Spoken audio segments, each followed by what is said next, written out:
The 90-pound military war dog had already put two doctors on the floor, security backed against the walls. Nurses pressed into corners. The bleeding Navy SEAL on the table was dying, and nobody, not one person in that trauma room, could get within 6 feet of him without Ranger trying to take their hand off. Then the quiet nurse everyone spent 2 years mocking walked through the door.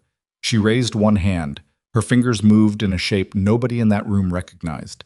The dog stopped mid-growl, looked at her, and lay completely flat on the floor. The silence that followed was the loudest thing Emily Voss had ever heard. Before we go any further, if you've never seen this channel before, hit subscribe right now and turn on notifications, because the story you're about to hear is only the beginning. Every week we bring you cinematic stories about ordinary people carrying extraordinary secrets, and this one will stay with you. Drop a like on this video and tell me in the comments what city and country you're watching from. I want to see exactly how far this story travels. Now let's get into it. The shift started at 0600 the way every shift at Halverson Naval Medical Center started, with someone leaving a task undone that Emily Voss would quietly finish before anyone noticed it should have been done in the first place. This morning, it was a supply cart left blocking the east corridor outside surgical prep, loaded with unopened IV bags and 2 trays of instruments that hadn't been logged since the previous evening. Emily moved it without being asked. She didn't write her name on the duty sheet afterward. She never did. That was the pattern. Had been for 22 months. She arrived early, stayed late, and existed somewhere in the space between indispensable and invisible. The doctors noticed the work. They didn't notice her doing it. There was a distinction there that she had learned to live inside of, the way you learn to live inside a cramped apartment. Not comfortably, but without complaint. Halverson Naval Medical Center sat on the western edge of Norfolk, Virginia, where the naval base cast long shadows over the surrounding neighborhood in the mornings, and the smell of the Elizabeth River crept into the parking structure if the wind came from the south.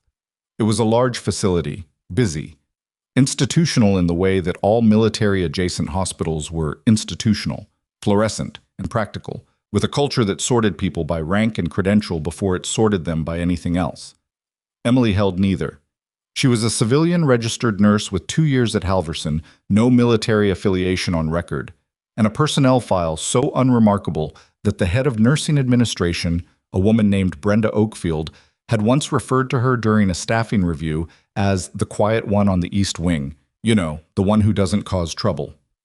That was the entirety of Emily Voss's professional reputation in this building. She was 34 years old, 5'6". With dark hair she kept pulled back and a habit of standing slightly to the side during rounds so that the doctors had to make a deliberate choice to include her rather than accidentally overlooking her. Most of them made the other choice. She had learned not to take it personally, or at least she had learned to perform not taking it personally, which was close enough to the same thing that it functioned. The morning passed the way mornings passed. She rotated through 2 post-surgical patients on the 3rd floor, updated medication logs, assisted with a dressing change that the assigned orderly had walked away from halfway through, and ate half a granola bar standing at the nurse's station because there wasn't time to sit down. At 0840, she was restocking a crash cart in the trauma bay corridor when Dr. Marcus Holt walked past, with 2 surgical residents trailing him like remoras. Holt was the chief of trauma surgery at Halverson, a position he occupied with the kind of absolute authority that institutions build around certain men, the ones who are correct often enough that the times they are wrong get quietly buried in incident reports nobody reads. He was good at his job. That was the honest answer. He was also the person who had most recently, as of Thursday of the previous week, told Emily in front of 4 other staff members that her role was to execute instructions, not interpret them, and that if she wanted to offer clinical opinions, she should have gone to medical school. This was in response to her mentioning, as he passed, that the patient in Bay 4 had been showing respiratory changes inconsistent with the post-op profile they were managing, and that someone might want to look. Someone did look, eventually. An hour and 40 minutes later. The patient's oxygen saturation had dropped to 88 by then and required intervention. Holt did not mention Emily's name in connection with having flagged it first. Nobody did. She finished restocking the crash cart and moved on. At 0912, the emergency bay doors came open hard. Emily heard it from the corridor, the kind of entrance that means something is already bad and getting worse. Two paramedics moving fast with a gurney, and a third person she didn't immediately recognize running alongside it, talking into a radio. Then she heard the sound that stopped her completely. Low. Continuous. Coming from somewhere near the gurney that she felt in her sternum before she fully processed what it was. Growling. She rounded the corner into the trauma bay and saw the situation in the span of about 2 seconds. The man on the gurney was in his late 30s, powerfully built, wearing the remnants of tactical training gear that had been partially cut away. His color was bad. His breathing was visible from across the room, the labored, asymmetric kind that meant one side of his chest wasn't doing what the other side was doing. An IV line had been started in the field. He was conscious, but not reliably, his eyes opening and closing with the unsteady rhythm of someone fighting to stay present. Beside the gurney, not restrained, not leashed, positioned between the patient and everyone else in the room like he had been placed there by someone who understood geometry, was the dog. Military working dog, Belgian Malinois, based on the build. 90 pounds of muscle and trained aggression, wearing a tactical vest with markings Emily recognized without being able to explain why she recognized them, and a current that ran through the entire trauma bay. Because every person in that room understood immediately that the animal was not going to allow anyone near the man on the table. The handler, a young Marine corporal who looked like he had run at least a quarter mile to get there, was on the other side of the bay, speaking in the low, controlled voice of someone trying not to make things worse. Ranger, Ranger, stand down, Ranger. The dog didn't stand down. Dr. Holt was already in the room, already assessing the patient from a distance of about 8 feet, which was as close as anyone had managed. Get that animal out of here, he said, not loudly, but in the particular register that meant he expected compliance. He won't, the handler started. I didn't ask for an explanation, Corporal. Remove the dog. Sir, I can't. He's bonded to Captain Reedman. If Captain Reedman is in distress, Ranger will not. Then sedate it. 2 trauma nurses had already tried to approach from angles. Ranger had moved to cut off both attempts without touching anyone. Pure positioning, precise and fast, his eyes tracking the room with an intelligence that Emily had seen before, and that still, even now, made the back of her neck tighten. She was standing in the doorway. She hadn't moved into the room yet. She was watching the dog. Not the way the other nurses were watching the dog, with fear and professional frustration and the particular helplessness of people who understood the medical emergency in front of them and couldn't get to it. She was watching the way you watch something you are trying to remember, or trying to decide whether to remember.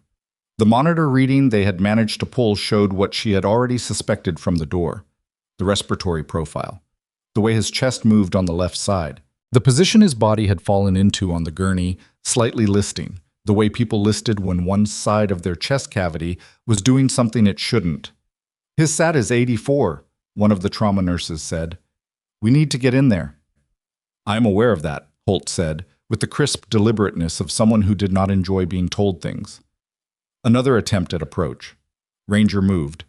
This time he let out a single bark, sharp, declarative, and the nurse stepped back. Emily walked into the room. She didn't announce herself.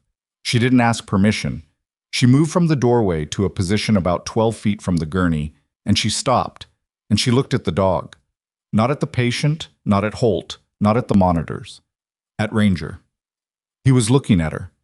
There was a moment, 2, maybe 3 seconds, where the room existed in the space between one thing and the next. Ranger's head had turned when she entered. His growl, which had been constant, fluctuated slightly. Not stopped, but changed. Emily raised her right hand. Her fingers moved. The configuration they formed was specific. It was not the kind of gesture you invented. It was not a calming motion, not the instinctive open palm that people offered to animals they were hoping to placate. It was a command. Precise, learned, the product of a context that had nothing to do with this room or this hospital or the life she had been living for the past 4 years. Ranger went flat. Not cautiously, not gradually. He dropped to a down position so complete and immediate that it looked like his legs had stopped working. His chin went to the floor. His eyes stayed on Emily. The trauma bay held its breath. Emily was already moving toward the patient. What did you just... The Marine corporal started. Get me a 14-gauge needle, Emily said. She wasn't looking at the corporal. She wasn't looking at anyone specific. She was looking at Captain Reedman's chest. Left side. And someone tell me his last systolic. Excuse me. Dr. Holt's voice was very controlled. Excuse me, nurse. Voss? She said. Emily Voss. Nurse Voss. He said it the way people say something when they want you to understand they know exactly who you are and what your role is, and that neither is particularly impressive. Step back from my patient. His trachea is deviated, Emily said. You can see it from there. A beat. Holt's eyes moved to the patient's neck. She watched him see it. The slight shift in his expression. The micro-adjustment of a man who has just registered new information and is deciding what to do with it before anyone notices he didn't have it before. That doesn't change the protocol for, he has a tension pneumothorax, Emily said. She wasn't raising her voice. She wasn't performing certainty. She was just saying the thing that was true. The left hemithorax is hyperexpanded. Breath sounds are absent on that side. If you want to confirm it with ultrasound, that's your call. But we have about 2 minutes before this becomes a resuscitation instead of an intervention. The room was quiet. Ranger had not moved. He was still on the floor where Emily had put him, and his eyes had not left her, and in some part of the room's collective awareness, that fact was louder than anything the monitors were saying. She's a nurse, one of the surgical residents said, low enough that it was supposed to be between himself and the resident next to him. I heard that, Emily said. She didn't look at him. 14 gauge, now. She pulled on gloves. Someone handed her the needle. She didn't see who, and it didn't matter. Her hands moved through the preparation with a fluency that was not the fluency of someone who had practiced this in a simulation lab.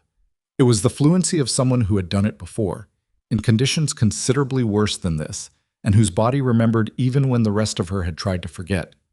Holt said, I have not authorized. Then authorize it in the next 15 seconds or step aside, Emily said.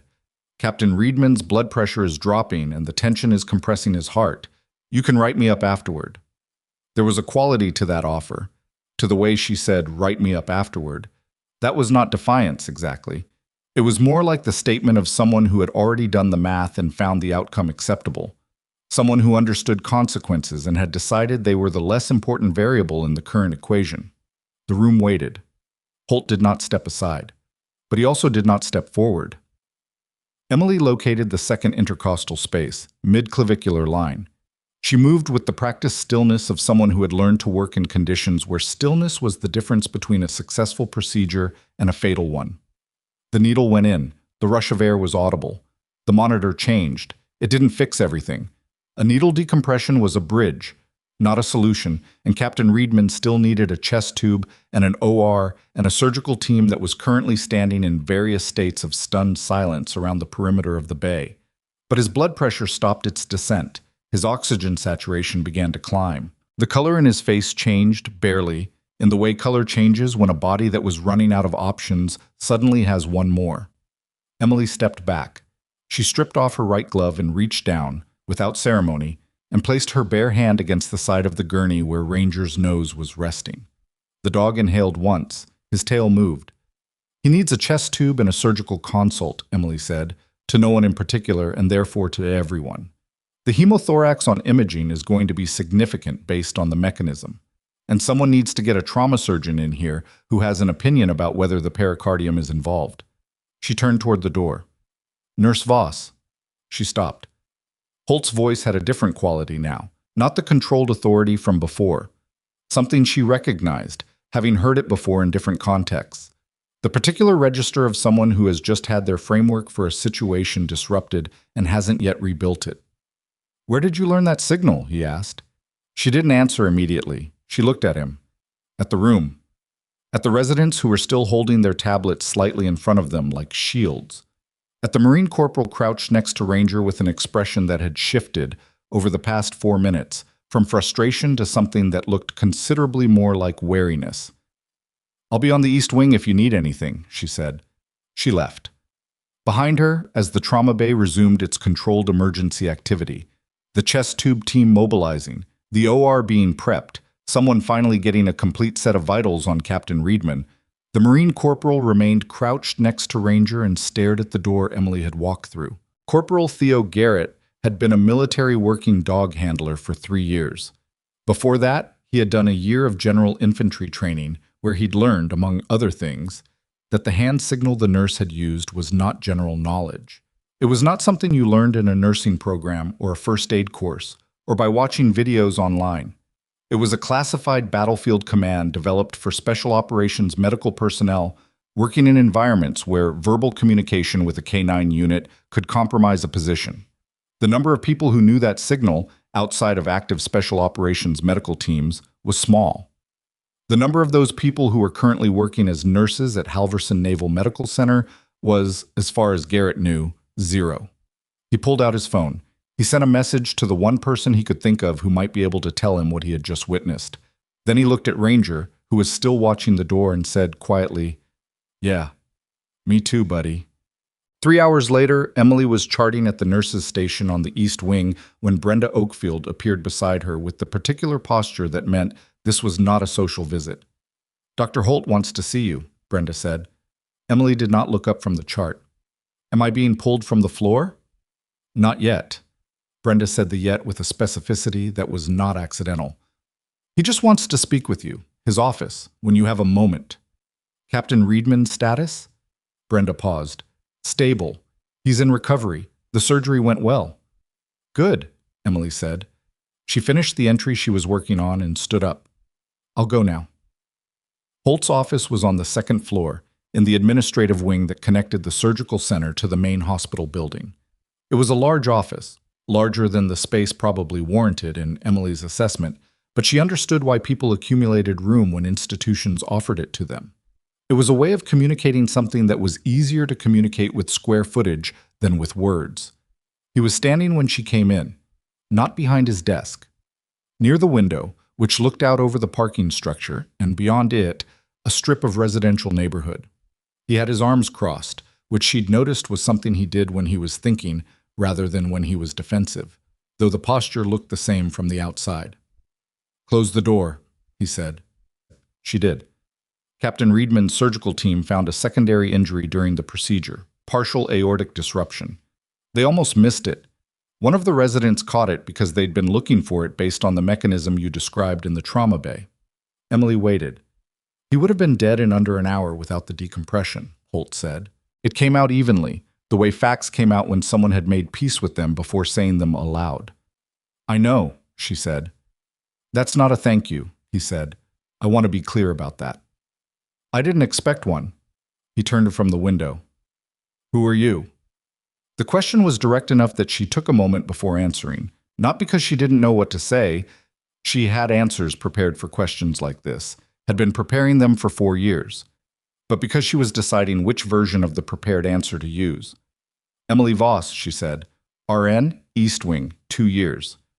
"That's your file," he said. "I read your file this morning after the trauma bay. Before that, I had never read your file because, frankly, you'd never given me a reason to. And your file it's very thin, Nurse Voss." "I do my job." "Thin in the sense that there is almost nothing in it," he said. "No prior hospital affiliations, no specialty certifications. You have your RN licensure, your BLS, your ACLS. 2 references from a community college nursing program in Augusta." He paused. "And you just performed a needle decompression in my trauma bay with the confidence of someone who has done it 14 times under hostile conditions." Emily looked at him. "Where did you learn that K9 signal?" he asked again. "I've worked around animals." "Military working dogs don't respond to civilians who've worked around animals." His voice was flat. "That was a special operations medical command. The handler confirmed it." "The handler can confirm whatever he wants." Holt studied her for a moment. I was not stupid. She had understood that about him for 2 years, even while understanding that his intelligence did not prevent him from being dismissive or careless about who he dismissed. Smart people did that constantly. It didn't make the dismissal less real. "I'm going to need to file an incident report on the trauma bay intervention," he said. "Standard protocol. You acted outside your defined scope of practice." "I saved your patient." "That doesn't change the protocol." "I know," she said again. "File it." He watched her. "Is there anything else?" Emily asked. He opened his mouth. Then he closed it. Then he said, "No, You can go. She went. In the hallway outside his office, she stood for a moment with her back against the wall and her eyes closed. 12 seconds, maybe 15. Long enough to let the thing that wanted to surface, the thing that lived behind her sternum that she had gotten very good at not looking at directly, recede back to where she kept it. Then she went back to work. The incident report landed on the desk of Captain Daria Novak, the base liaison officer for military medical affairs, at 16:30 that afternoon. Novak read it twice. Then she pulled up the personnel records from the trauma bay. The patient, the handler, the nurses present, the attending physician. Then she typed a name into the search field, Emily Voss. The civilian file came back thin, as Holt had said. Community nursing credentials. Augusta, Georgia. No military service indicated. Novak sat with that for a long moment. Then she opened a separate system, one that required a different login, a different level of access, and typed the name again. What came back this time was not thin at all. She read for 11 minutes without moving. Then she picked up her desk phone and called a number she hadn't dialed in 8 months. When the person on the other end answered, she said without preamble, "I need you to look at something, and I need you to tell me how a woman with this file ends up working as a floor nurse at Halverson Naval and nobody notices for 2 years." Outside the window of Novak's office, the last of the afternoon light was leaving the Norfolk waterfront, and 3 floors below in the East Wing, Emily Voss was starting her end-of-shift chart review, doing it the way she did everything, without calling attention to herself, without leaving anything incomplete, without giving anyone a reason to look twice. The problem was that someone was already looking. Captain Daria Novak was not the kind of person who looked at something twice without a reason, and she did not have the kind of job where reasons stayed theoretical for long. By 1700, she had 3 additional windows open on her monitor and a legal pad with 6 lines of handwritten notes that she had underlined, crossed out, and rewritten in a different order twice. She was still at her desk at 18:30 when her office door opened without a knock, and Lieutenant Commander Soren Polk walked in carrying 2 cups of bad coffee from the vending machine down the hall. Polk was her counterpart in the base inspector general's office, close enough to her lane that they shared information when they had to, far enough apart that they usually didn't. He set 1 cup on her desk and looked at her screen. "You called me," he said. "I did. You said it was about a nurse."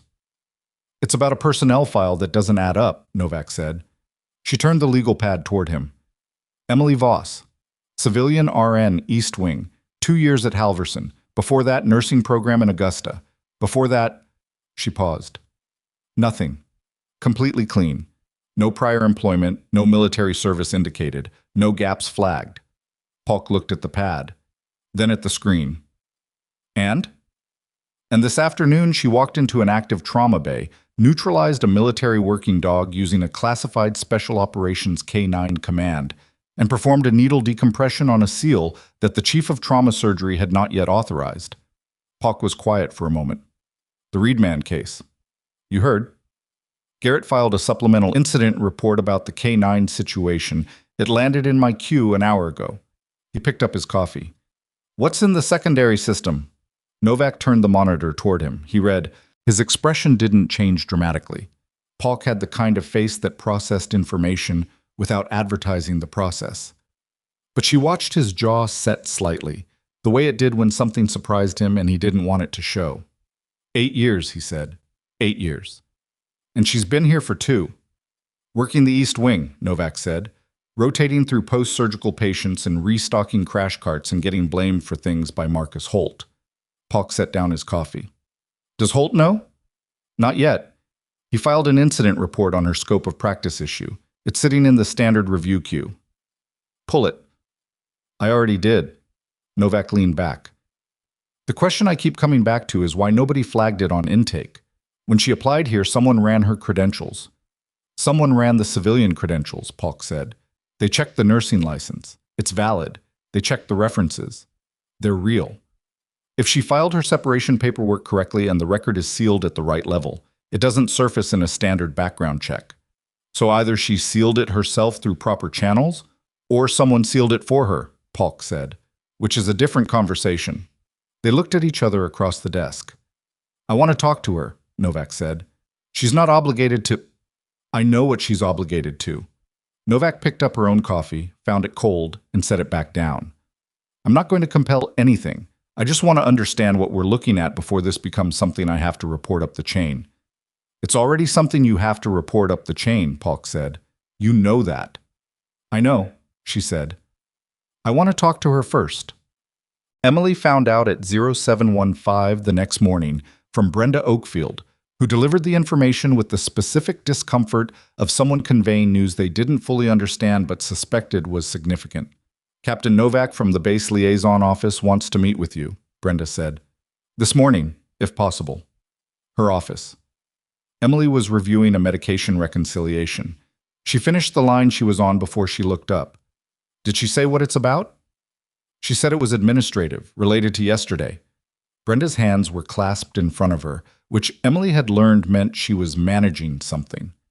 Emily, did something happen in the trauma bay that I should know about? I helped stabilize a patient, Emily said. Dr. Holt filed an incident report. Yes, I saw it. Brenda stopped, restarted. I've had 3 people ask me this morning about the dog, about what you did. I've worked around animals. The expression on Brenda's face suggested she had already heard that answer and found it as insufficient now as whenever she'd first encountered it. Right, she said. Well, Captain Novak, this morning. I'll go at 0800, Emily said. I want to finish this first. She finished it. Then she went to the bathroom off the nurse's lounge and stood at the sink for a moment with the water running and looked at herself in the mirror. It was not a particularly meaningful look. She wasn't searching for something, wasn't stealing herself in any cinematic sense. She was just taking inventory, the way you check your kit before you move.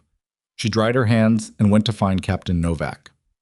The base liaison office was on the administrative floor, a stretch of the building Emily had been in exactly twice in 2 years. Once during her onboarding orientation, and once when she'd been sent to drop off a paper form that could have been emailed. The office suite had the particular quiet of rooms where decisions got made without urgency, carpeted and climate-controlled in a way the clinical floors weren't. Novak was at her desk when Emily came in. She was younger than Emily had expected, mid-40s maybe, with the kind of composed attentiveness that came from years of reading rooms professionally.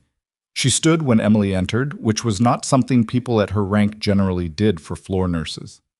Nurse Voss, thank you for coming. She gestured to the chair across from the desk. Please sit. Emily sat.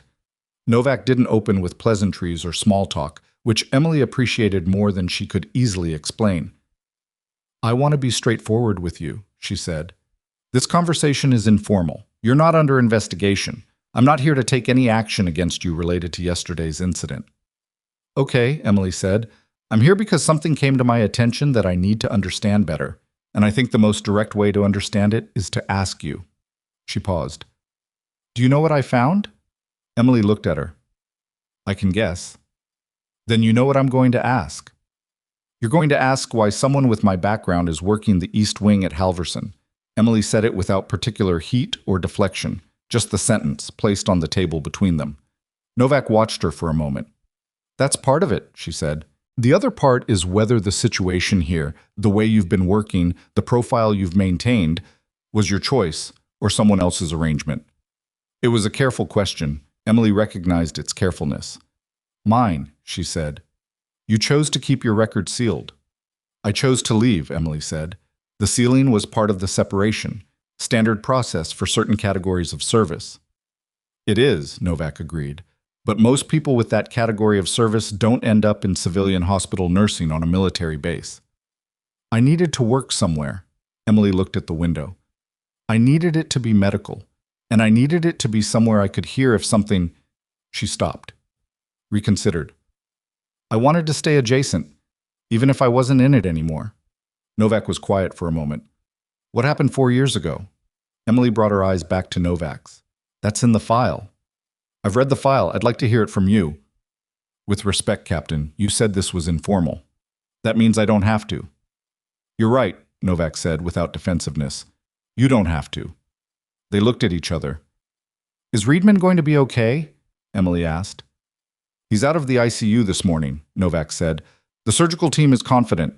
Something in Emily's posture shifted slightly in the way of someone who has been holding a specific tension and has just been told they can release it. The incident report Holt filed, Emily said. Where does that go? It was pulled from the standard review queue last night, Novak said. Emily processed that. By you. By my office, yes. Novak folded her hands on the desk. I want to be honest with you about what's happening. When a person with your record surfaces in our facility and the circumstances you surfaced in, it creates a set of questions I'm responsible for answering. Some of those questions are administrative. Some of them are less straightforward. She paused. Someone is going to want to know why you're here, Emily, whether that's something you wanted or not. Someone like who? Novak didn't answer immediately. The pause was not evasive. It was the pause of someone choosing the right level of disclosure. There are people in this building, she said, who are going to become aware of yesterday before the end of the week. Some of them because of the incident report, which I can manage. Some of them because of Corporal Garrett's supplemental filing, which is in a different queue. Emily went still. What supplemental filing? Garrett identified the K9 command you used, Novak said. He filed a report about it to his own chain of command. That report, she hesitated. It's already moved faster than he probably expected. Emily sat with that for 3 full seconds. In those 3 seconds, she ran through the sequence, Garrett recognizing the signal, Garrett filing up, his chain of command routing it. How long that took, who it passed through, who would have caught it and understood what it meant. Realized, with a clarity that was not quite calm, that the window she'd been operating inside for 2 years had closed, sometime in the last 18 hours without her knowing it. Okay, she said. I thought you should know before it becomes something that happens to you rather than something you know about, Novak said. That's the only reason I pulled the incident report. I'm not protecting you from accountability. I'm giving you information. I understand the distinction, Emily said. Thank you. She stood. Novak stood. One more thing, Novak said. Is there anything about your presence at this facility, about why you chose Halverson specifically, that I should know? Anything beyond what you've described? Emily looked at her. No, she said. She left. In the elevator going back to the East Wing, she stood in the corner with her hands at her sides and counted the floors. Third, second.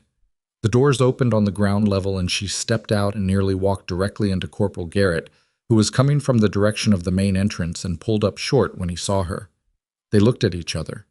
Garrett was 26, maybe 27. He had the build of someone who had been athletic and then layered a harder kind of fitness over it. His expression right now was the expression of someone who had been thinking about an encounter and had not expected it to happen in an elevator lobby.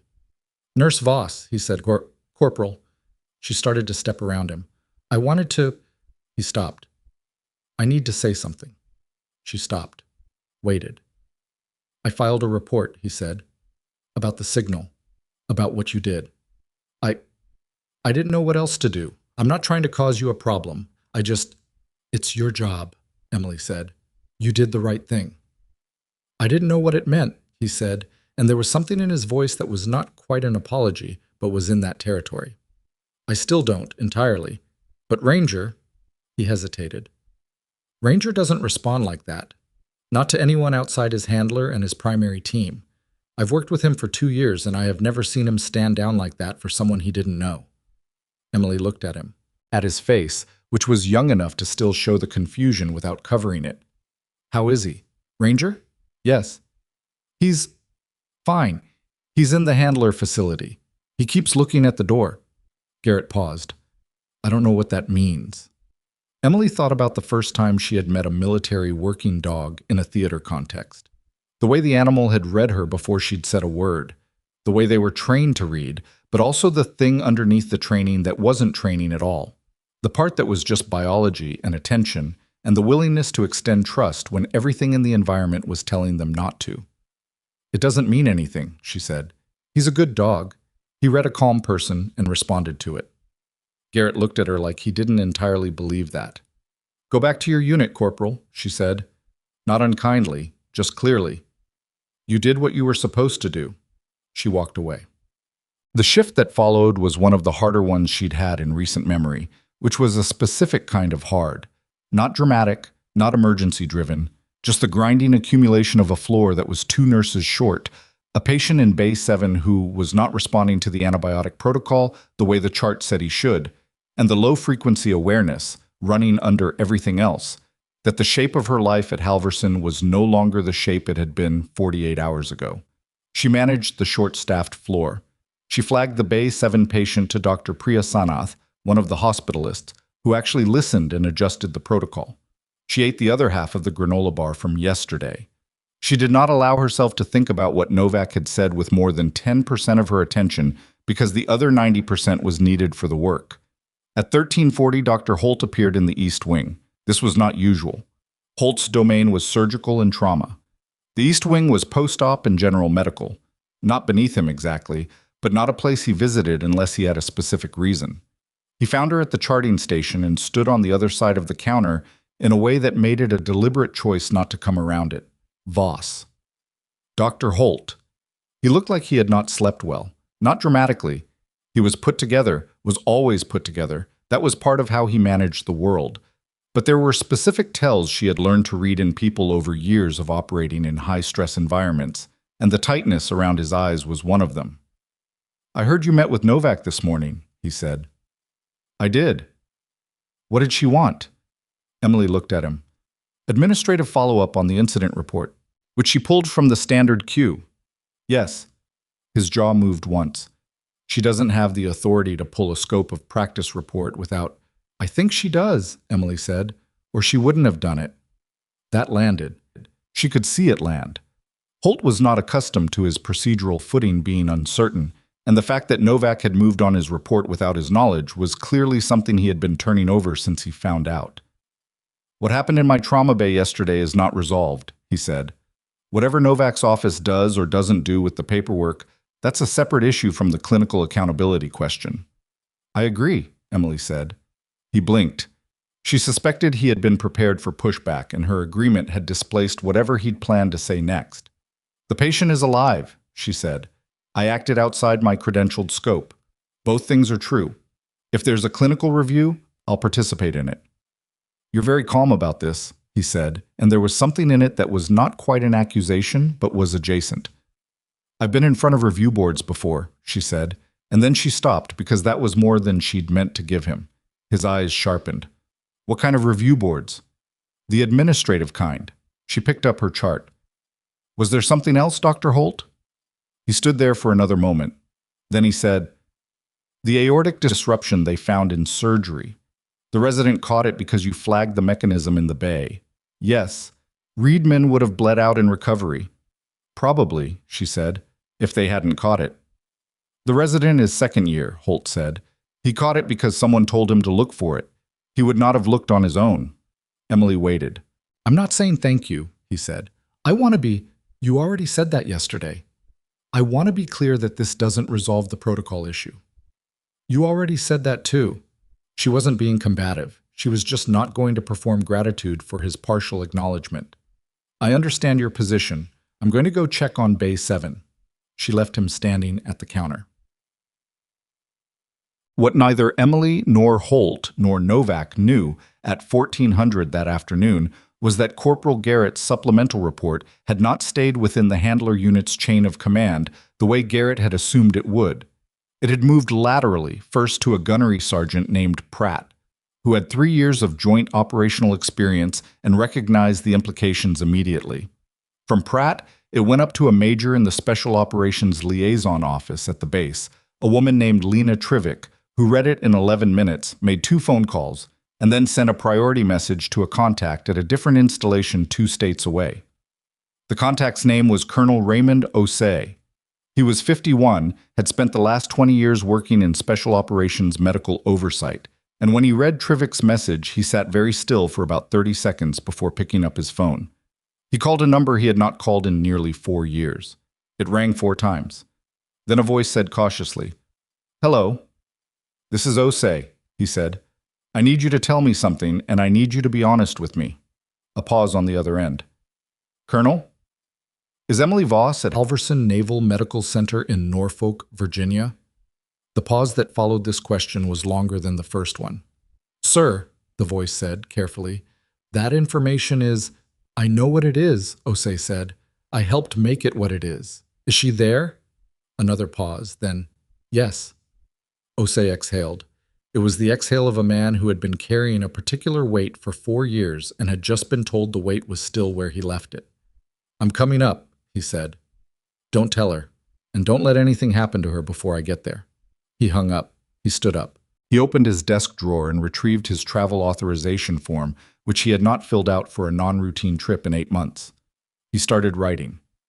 3 floors below Novak's office, in the east wing of Halverson Naval Medical Center, Emily Voss was checking the chart of the patient in Bay 7 and making a note about his fever trending and not thinking about the phone call that had just taken place because she had no way of knowing it had happened. She would find out, just not yet.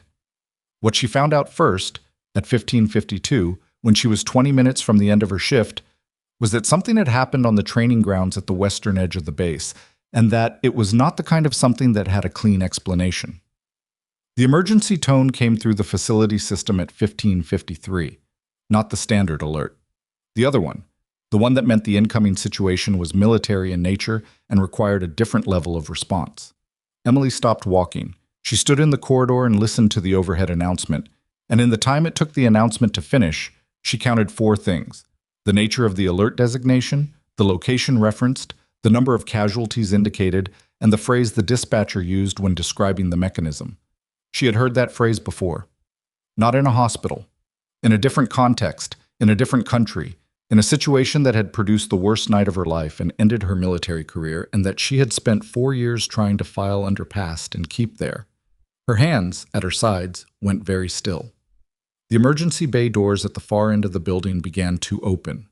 The emergency bay doors at the far end of the building began to open. Emily was already moving before she made the conscious decision to move, which was how her body handled certain categories of information. It acted while her mind was still processing. The sequence reversed from what most people experienced, the product of years of training that had rewired the order of operations in high-stress moments. She moved toward the bay, not away from it. The first gurney came through at 15:54. Male, late 20s, shrapnel pattern across the left side of his face and neck. Superficial, mostly, the kind that bled dramatically, but wasn't the priority. His left arm was immobilized. He was conscious and talking, which was good, but the talking was the kind that indicated he was managing pain rather than stable, the words coming out in short bursts with gaps between them that weren't conversational pauses. The second gurney was worse. Female, mid-30s, tactical gear partially stripped by the field medics. Burn pattern on her right side from mid-thigh to shoulder, consistent with a close-range detonation. Right leg was splinted in the field, but the splint placement was slightly wrong. She could see it from 10 feet away, the angle off in a way that suggested the field medic had been working fast and in bad light or bad conditions, or both. Her pressure was going to be a problem. The third gurney arrived with 2 people running alongside it. Emily stopped. She had been reaching for a supply tray, her hands already in the motion, and then she stopped because the person on the third gurney was not someone she recognized. And that was not what stopped her. What stopped her was the blast pattern on his gear, the distribution of the fragmentation damage across the front of his tactical vest, the specific geometry of it. She had seen that pattern before. Not in a training manual, not in a case study. In a field, at night, in a situation that had left her kneeling in the dirt beside someone who was not going to survive no matter what she did. And she had known it, and she had stayed anyway until it was finished. The pattern meant a shaped charge. Specifically configured, not improvised, not amateur, placed, not dropped. Her hands were no longer reaching for the supply tray. Voss? Dr. Sanath appeared at her elbow. The hospitalist from Bay 7 pulled into emergency rotation. Her voice was controlled but fast. I need you on the second casualty, the burn presentation. Emily pulled herself back. Her leg splint is wrong, she said, moving. It needs to be reset before she goes to imaging, or we'll miss the vascular involvement. You can tell that from— Yes. She was already at the gurney. I need a splint kit, and I need her pressure every 90 seconds. What followed was 40 minutes of the specific controlled chaos that emergency medicine produced when the volume exceeded comfortable capacity. The facility had protocols for mass casualty events. All military-adjacent hospitals did. But protocols were frameworks, not solutions. and what actually happened in the space between the framework and the outcome depended on the people in the room and what they could do under pressure. Emily reset the splint. She had to talk the attending through the reasoning because he hadn't seen a blast pattern vascular injury present the way this one was presenting, and she didn't have time to be gentle about it. The force distribution from this mechanism causes distal vascular compromise that doesn't always show on the initial assessment, she said, her hands already moving. The bone is secondary. Get vascular surgery on the phone now, not in 5 minutes. She hasn't been imaged yet. I know. Call them anyway. When the image confirms it, you'll want them already here. He called. Emily kept working. The first casualty, the one with the shrapnel, was being managed by Dr. Holt's team, which had mobilized from surgery faster than she'd expected, and she noted this without surprise. Whatever else Holt was, he was good in an emergency. She had known that. It was part of what made his dismissiveness so specific a waste. The third casualty, the one with the blast pattern that had stopped her, was in Trauma Bay 1 with a team around him. She caught fragments of the assessment as she moved through the space. His situation was serious but stable.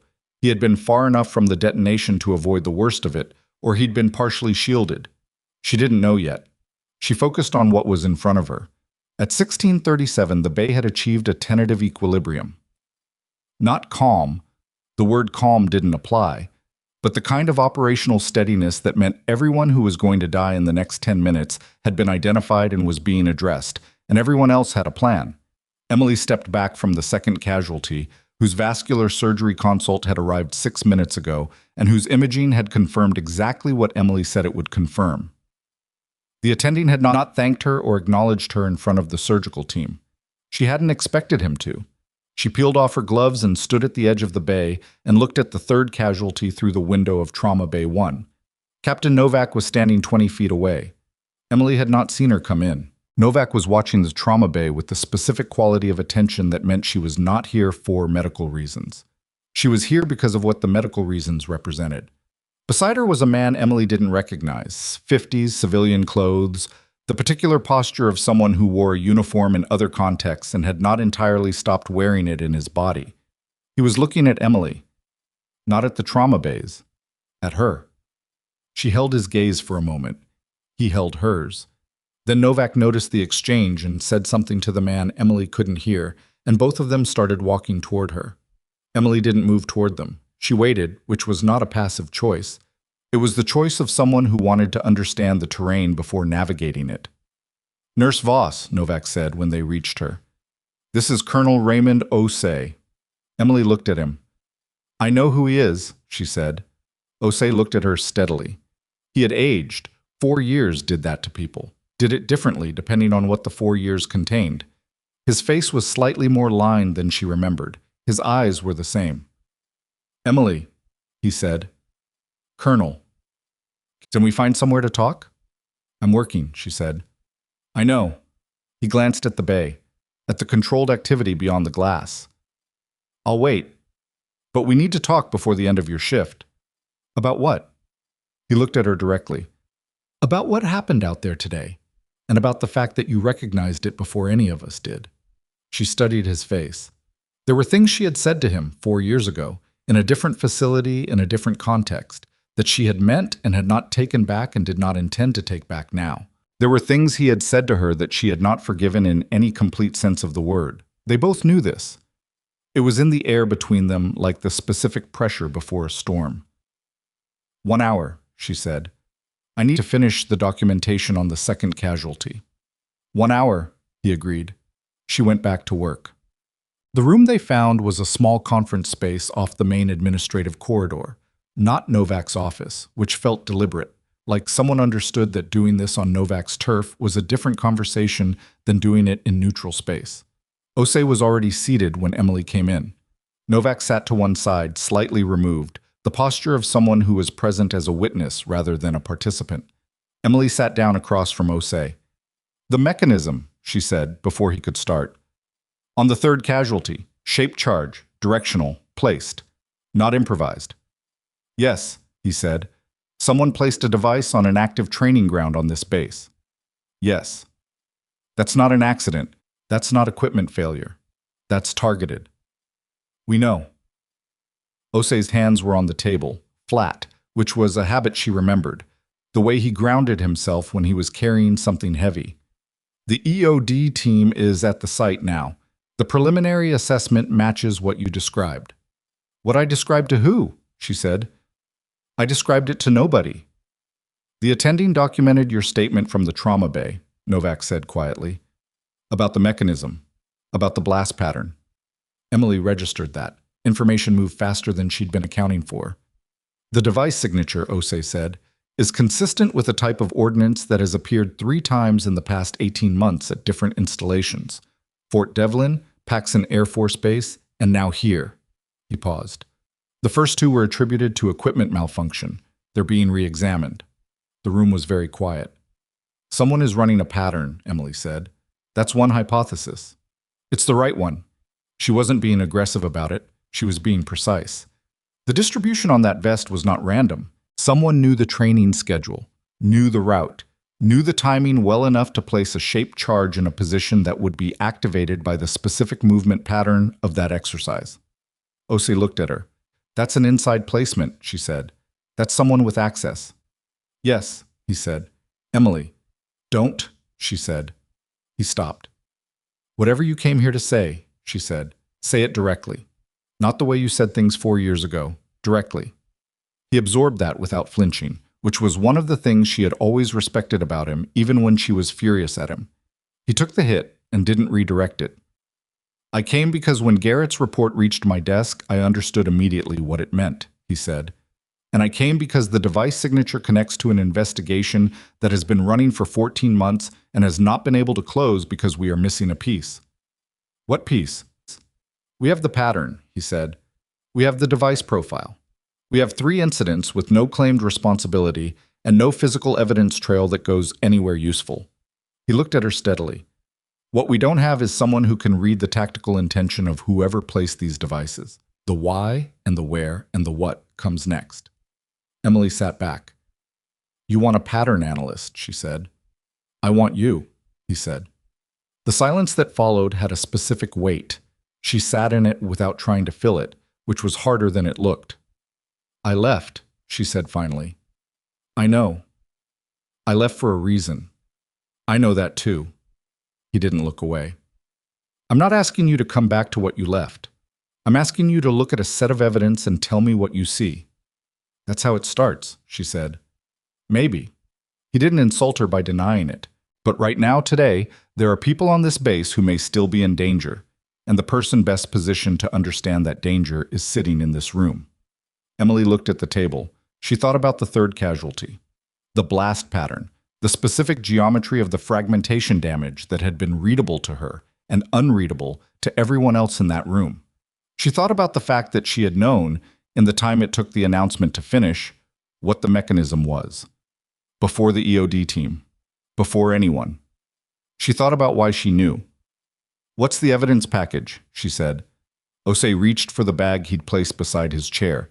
He pulled out a tablet and set it on the table in front of her. Everything we have on all 3 incidents, he said. Device profiles, site photos, casualty reports, timeline analyses.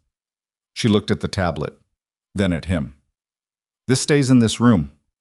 For now. That's not what I said. Emily, if I look at this, she said, and I give you what I see, you don't take that and build a case around my name without my knowledge. You don't reconstruct my record without my agreement.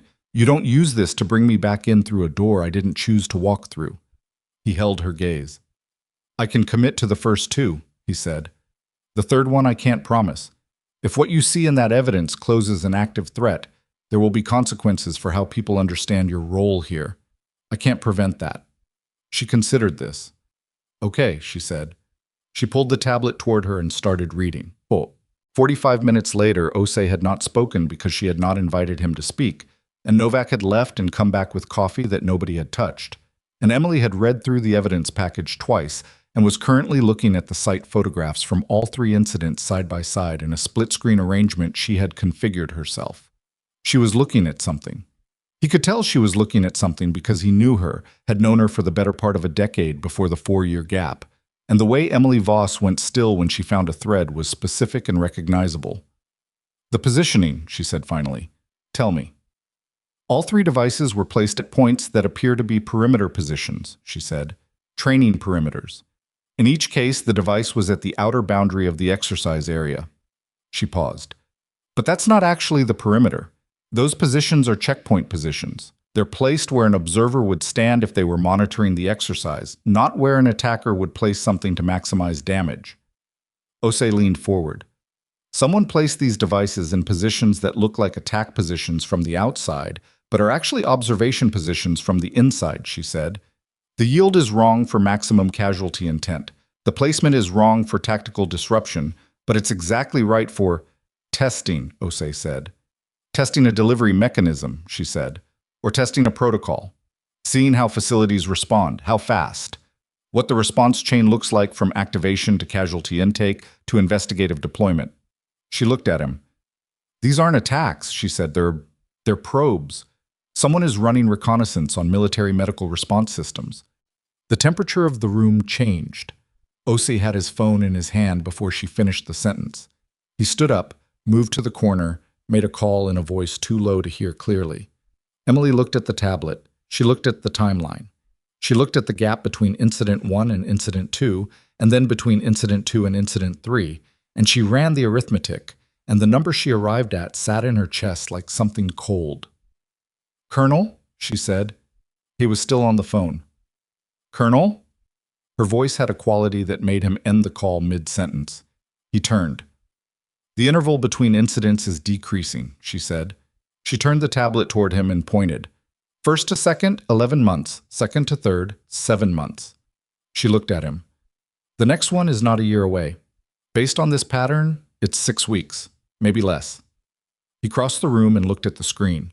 His face, which had been composed throughout, did a thing she had only seen it do a few times. The composure didn't break. It shifted, like a foundation moving. "And we don't know if this base is the target again, or if there's a new location," she said. "We don't," he said, "but someone on this base has access to the training schedule, the exercise routes, and the ordnance classification for all 3 incidents," she said. "That's not a contractor. That's not an outside actor with a single source. That's someone with persistent, authorized access." The word authorized sat between them. "You need to look at your clearance list," Emily said. "Everyone with access to the training coordination systems for all 3 installations. That's your list."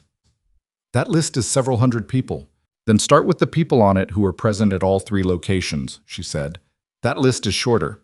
He was already back on his phone. Emily sat very still. She was thinking about something she hadn't said yet, something she had noticed in the site photographs that she had looked at twice and then moved past because she wanted to be certain before she said it. And she was almost certain now, and almost certain was not the same as certain, so she was going to wait until she was sure. But what she had noticed was a reflection. In the site photograph from Fort Devlin, the first incident, there was a reflection in the security camera lens visible in the background of the image. It was small.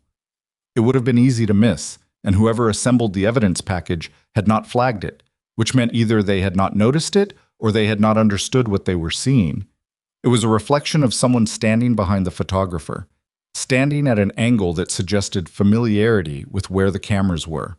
She was going to need a higher resolution version of that image. She was going to need it before someone else noticed she was looking at it.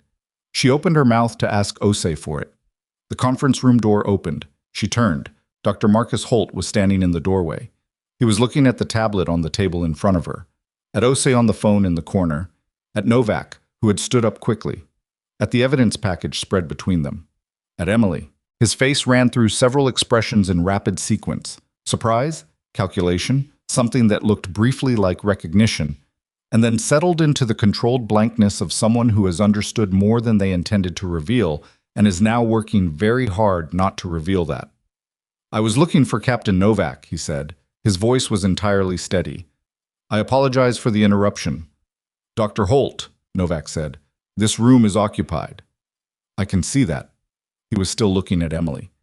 "I didn't realize we had federal involvement on the training ground incident." "This is an internal review," Novak said. "I'll find you when we're finished here." "Of course," he said. He looked at Emily for one more second. 1 second too long, the kind of look that was not curiosity but something else. something that moved from his eyes to her sternum with the specific quality of a threat being registered rather than issued. And then he stepped back and closed the door. The room was silent. Osei lowered his phone. The three of them looked at the closed door.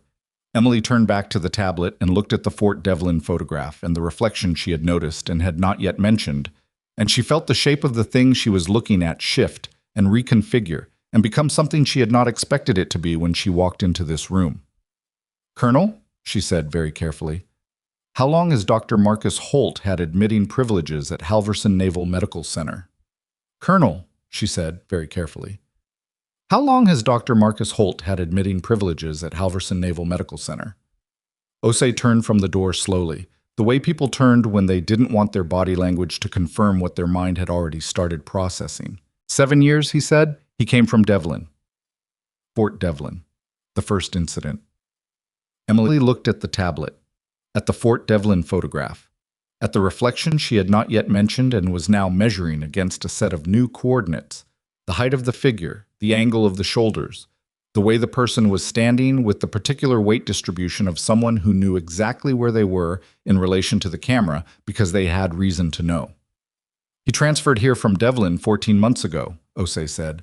"He was doing the math in real time. She could see it happening. The first device was placed 8 months before his transfer."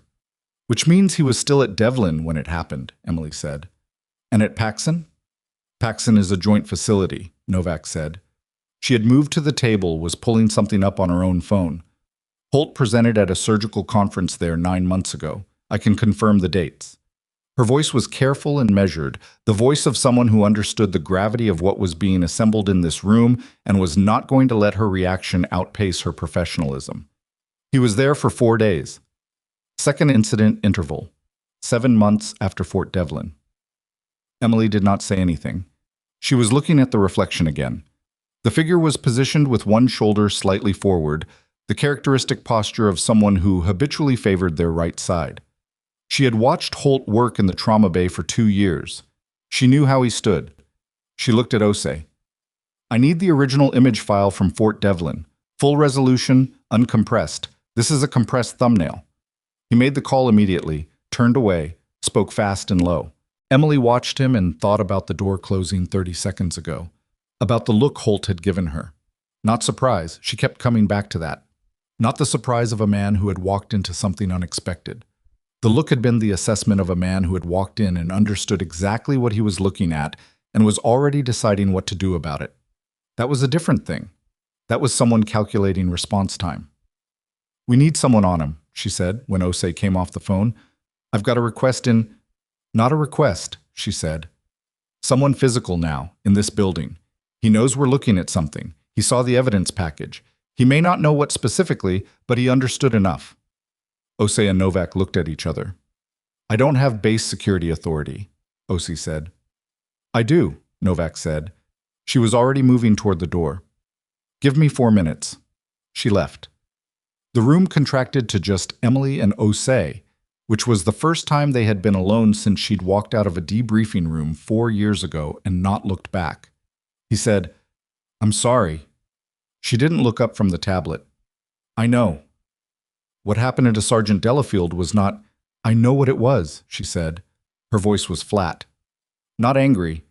That was the thing about this particular wound. It had stopped producing heat a long time ago and just sat there cold and permanent. It was a bad call made under pressure by people who had incomplete information. "I know that. I have known that for 4 years. She finally looked at him. "It doesn't change what it produced." "No," he said. "It doesn't." They held that for a moment, which was all either of them was going to give it right now. "If Holt is connected to all 3 incidents," she said, pulling back to the work, "then the question is motive and connection. He's a trauma surgeon with military clearances. He has procedural access to training coordination systems through his role on the Surgical Readiness Committee." "How do you know he's on the Surgical Readiness Committee?" "I've been working in this building for 2 years," she said. "I know what committees the senior staff sit on. I know what meetings happen on which days and who walks out of them carrying what." She paused. "I noticed him a long time ago, not for this reason. I didn't know there was a this, but I noticed him because he made decisions that put patients at risk and then managed the documentation to ensure the risk was invisible afterward. Ose was very still. Give me an example. Last February, she said, a corpsman came into the trauma bay with a blast concussion that Holt assessed as mild and discharged to outpatient care. I flagged 2 additional symptoms consistent with a subdural bleed. He overrode me. The corpsman came back 3 days later. She paused. He survived, but the delay cost him hearing in his left ear permanently. That's in the incident system? The revised version is, she said, Holt amended his initial assessment 2 hours after I flagged it, backdated the documentation to suggest the additional symptoms emerged after his initial exam. I saw the original. I don't have a copy. You didn't report it. I'm a floor nurse, she said, and the sentence contained everything. Every layer of what that meant in this building, in this institutional context, for a person with her visible credentials and her invisible history. I reported it to Brenda Oakfield, who documented my concern and filed it in a queue that nobody reviewed. Ose's jaw tightened. This is what I mean about the pattern, Emily said. Whatever he's doing with those devices, whatever the operational purpose is, it fits inside a behavioral profile of someone who has been managing information in this facility for years, adjusting documentation, controlling what's visible and what isn't. She looked at the door. He's been practicing the same skill set in a medical context that someone used in a tactical context at 3 installations. The door opened. Novak came back. I have 2 base security officers on his floor, she said. Passive observation, no contact. If he leaves the building, they follow. She looked at Emily. He went back to the surgical wing after he left here. He's been in his office. Is his computer on? Emily asked. Novak checked her phone. One of the officers can see through the office window. She says yes. Emily thought about this. He's not running, she said. He knows he was seen, he knows something is in motion, and he went back to his office and sat down at his computer. Which means what? Novak asked. It means he has a contingency, Emily said. Something he can do from his desk that addresses whatever he thinks the problem is. The 3 of them considered this. What can he do from his desk? Ose asked. Emily looked at the tablet, at the timeline, at the evidence package that had been assembled over 14 months and still had the gap in it, the gap that the device reflection might close if she got the full resolution image, if the figure was identifiable. He can amend documentation, she said. He's done it before. If there's anything in the facility systems that connects him to the training ground access, scheduling requests, equipment authorization forms, anything that required his name, he's adjusting it right now. We need to freeze his system access, Novak said immediately. If we freeze it, he knows we're specifically targeting him, Ose said. Right now he knows we're looking at something. He doesn't know if he's the center of it or the periphery. The moment he is frozen out, he loses the ability to clean his trail, Emily said. But he also loses any remaining doubt about his status. She paused. How quickly can your people pull a system snapshot? Everything in his access log for the past 18 months before anything else changes? 30 minutes, maybe 40, Novak said. That's too long. 10 if I escalate it to base IT security as an active incident.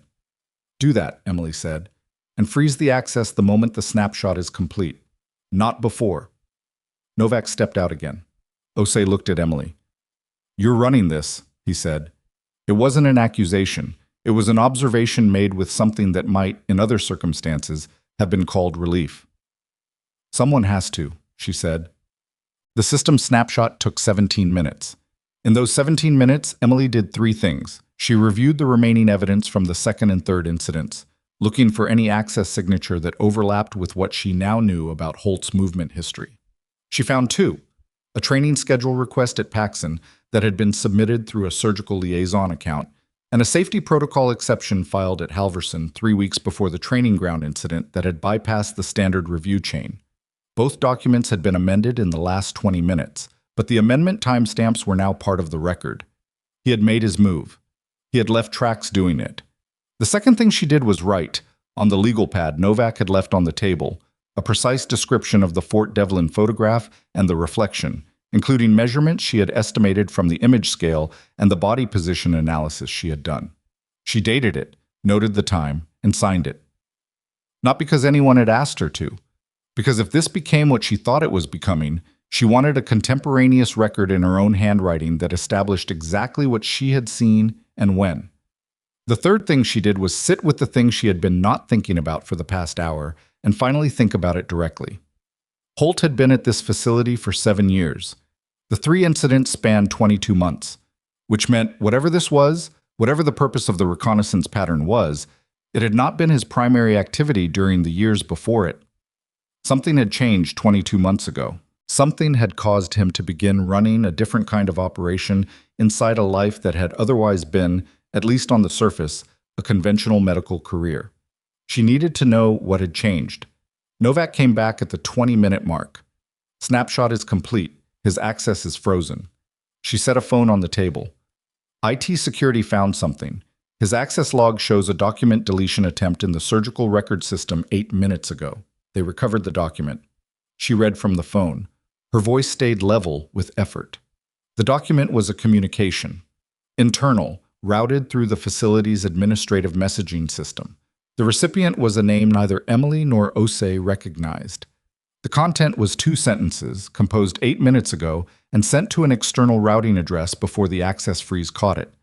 Situation is compromised. Execute the secondary. Emily read it twice. Secondary, Osei said. He has a partner, Emily said, or a handler, or a second site. She looked at Osei. The probe pattern, the decreasing intervals. This was building toward something. The reconnaissance was preparatory. Whatever the secondary is, it was already planned before today. Osei was on his phone in 4 seconds flat, walking to the corner. His voice, for the first time since he'd come in, had a quality of genuine urgency underneath the control. Emily looked at Novak. Who has access to the training coordination system here? Current week? Novak was already typing. I can pull that. And I need the training schedule for the next 72 hours, Emily said. Every exercise, every route, every personnel assignment. Emily, Novak paused. That's classified at a level I can't just... Captain, Emily said, and her voice was very quiet and very direct. He just sent a message that says execute the secondary. The primary was 3 casualties on the training ground today. What do you think the secondary is? Novak looked at her. Then she typed something that required a separate authentication code. The schedule appeared on her screen. Emily moved around the table to look at it. The first thing she saw was a full unit tactical training exercise scheduled for 0600 the following morning. 42 personnel. 3 kilometers of marked trail in the Western Training Corridor. The same Western Training Corridor where the device had been found today. EOD cleared that corridor, Novak said, reading the same line. EOD cleared it for the device that went off today, Emily said. They found the primary device and stopped looking because they found what they were looking for. The second thing she said came out of her mouth before she had consciously decided to say it. Get EOD back on that corridor tonight. Full sweep. Every meter. That requires an authorization from the base commander, yes, Emily said. Get Osei to make the call. It needs to happen in the next 2 hours before any personnel access that area again. She was already looking at the training schedule. And cancel the 0600 exercise. I can't cancel a full unit. Someone with that authority can, Emily said. Osei, now. It took 12 minutes. 12 minutes of Osei making calls, of Novak making parallel calls, of Emily standing at the table with the training schedule and the evidence package and the legal pad and running through the geometry of what she knew against the geometry of what she didn't know yet, finding the gaps, marking them, not filling them with guesses, but holding them as gaps that required answers. At the 11-minute mark, the base commander authorized the EOD resweep. At the 12-minute mark, the 0600 exercise was postponed pending a safety review. At the 14-minute mark, EOD found a second device in the Western Corridor, 400 meters from the first site, positioned at the turn point of the 0600 exercise route, where the maximum density of personnel would have been standing at approximately 0647 the following morning. The call came through on Osei's phone. He listened for 30 seconds. Then he looked at Emily. He didn't say anything. He didn't need to. Holt's office was on the 2nd floor. Base security had been watching him for the better part of an hour, and the report they sent back was that he had not moved. He had been at his desk. He had made no phone calls on the office line. His computer had gone dark when the access freeze hit, and after that he had sat in his office with his hands on the desk and the lights on, and the door closed and done nothing, which was wrong. Emily understood this before anyone else named it. A man who had just sent a message that said execute the secondary and then sat completely still in a lit office with the door closed was not a man who was calm. He was a man who was waiting for something, or creating the appearance of waiting, which was a different thing and more dangerous. She said this to Ose at 1924. 3 minutes later, the officer watching Holt's office window reported that the light was still on. Ose asked if she could confirm Holt's presence. There was a pause. The officer could see the desk. She could see the chair. The chair appeared occupied. Appeared, Ose said. Another pause. The officer moved her position, looked from a different angle. The chair was occupied by Holt's white coat draped over the back, positioned at a distance and angle that read, in peripheral vision, as a person seated. "Where is he?" Novak said. The answer came from a different security officer, stationed at the stairwell exit on the south side of the building. Dr. Holt had exited via the internal stairwell to the basement level 11 minutes ago, at approximately the moment EOD had been authorized to re-sweep the corridor, which meant either he had heard something or he had been watching the base security communication channel, which required access he should not have had, and which therefore told them something new and extremely unwelcome about the scope of what they were dealing with. Ose deployed 3 additional security personnel immediately. Emily was putting on her jacket. "You're staying here," Ose said. "I'm not under your authority," she said. "I haven't been for 4 years." "Emily, he knows this building," she said. "He has worked here for 7 years, and he knows every exit, every corridor, every access point, and the 2 security officers you have looking for him have worked here for 2 years combined." She picked up the tablet. "I've been running this floor for 2 years, and I have been invisible the entire time, which means I know where people go when they don't want to be seen." Ose looked at her for a long moment. "Don't get in front of the security team," he said. "I'll be behind them," she said. This was technically true for approximately the first 4 minutes.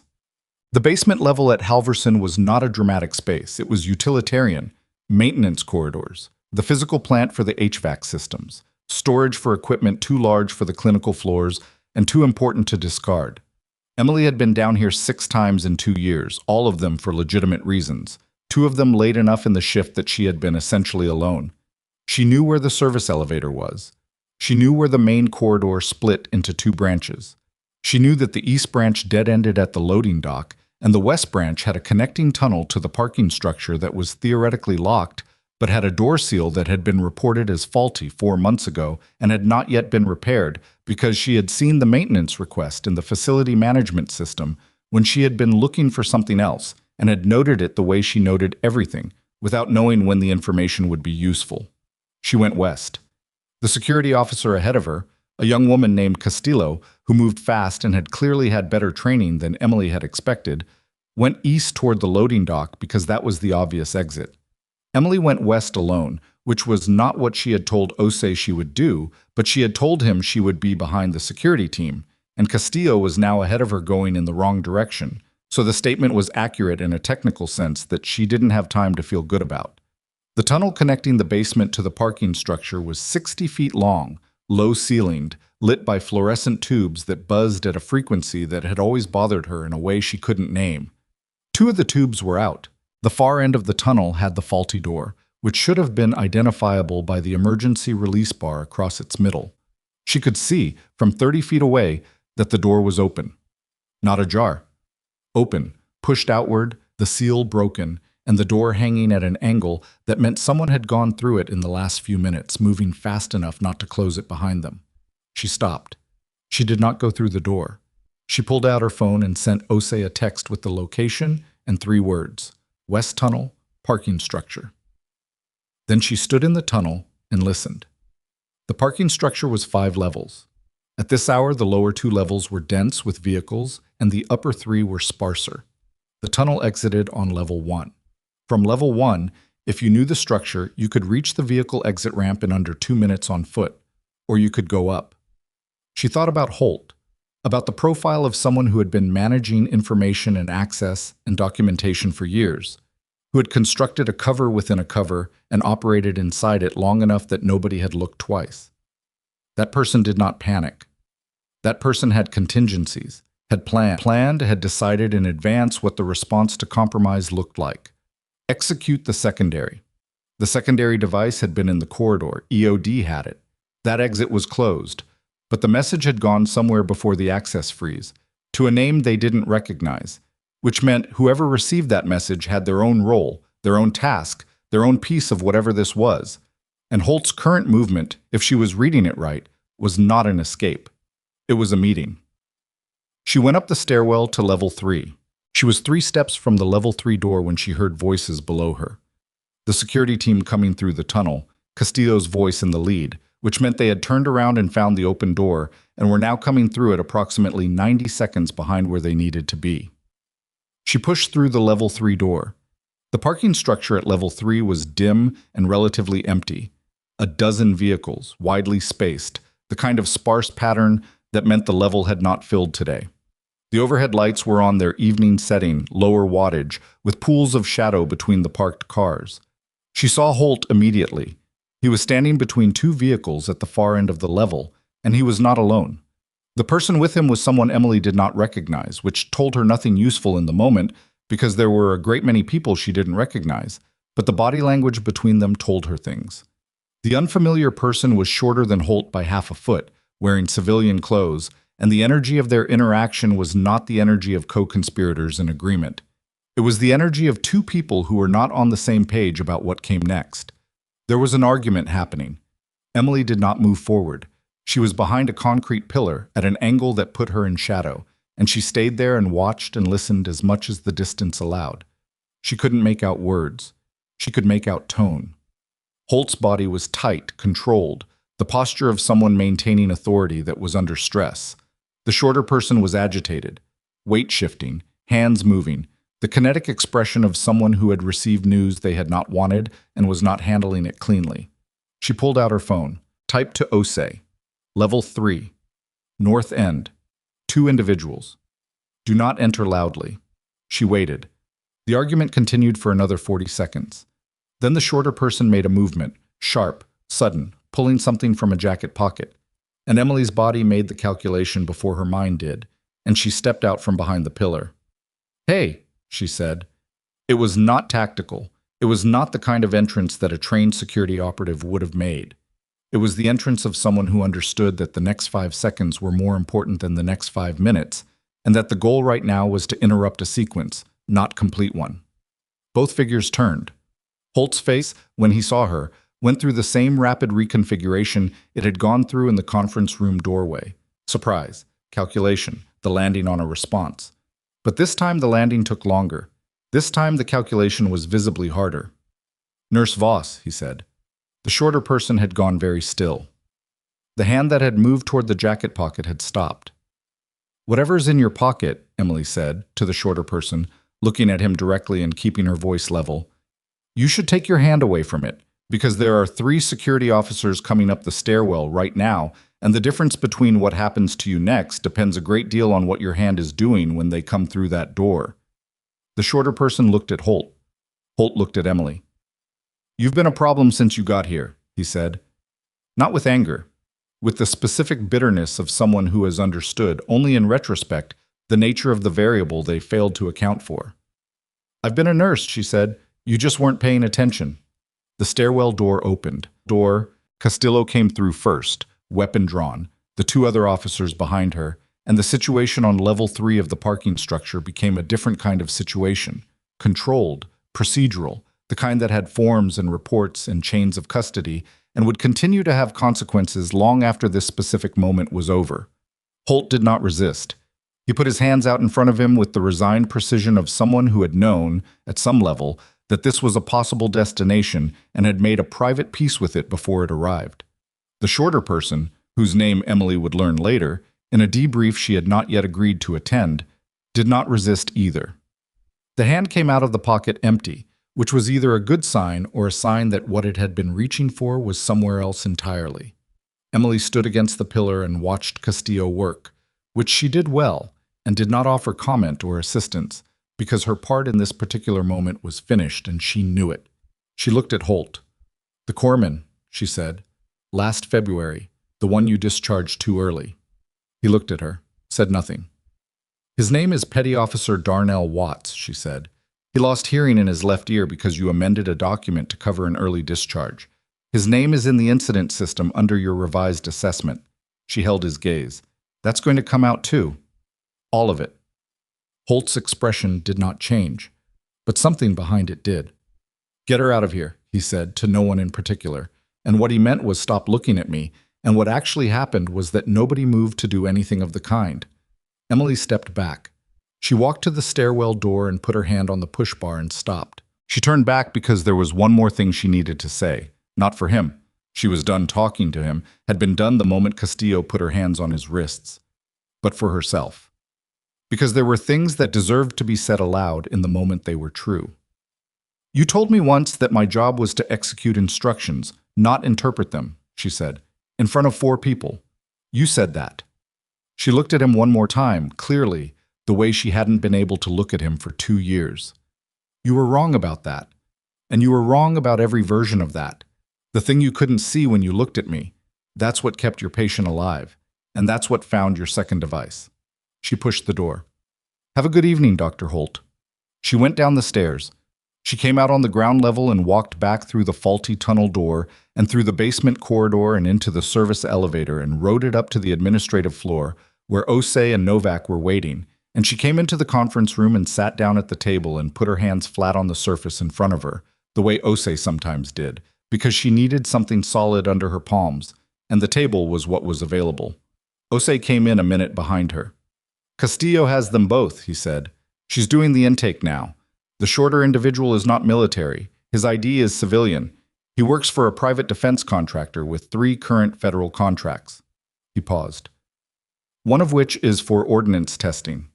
Emily looked at the table. Holt was passing them information, she said. Exercise routes, response protocols, casualty management procedures. They were testing how military medical facilities respond to specific types of ordnance detonation under specific conditions, building a data set. Yes, Osei said. For what? We don't know yet. She nodded. She had expected that answer. Investigations that closed all the way in one night were the exception. Most of them left a tail, a fringe of unresolved threads that took weeks or months or years to work through. The access channel he was using to monitor base security communications, she said. That needs to be traced fully. If he had that level of access, someone gave it to him. Either someone inside this facility or someone in his contact network. That investigation starts tonight, Osei said.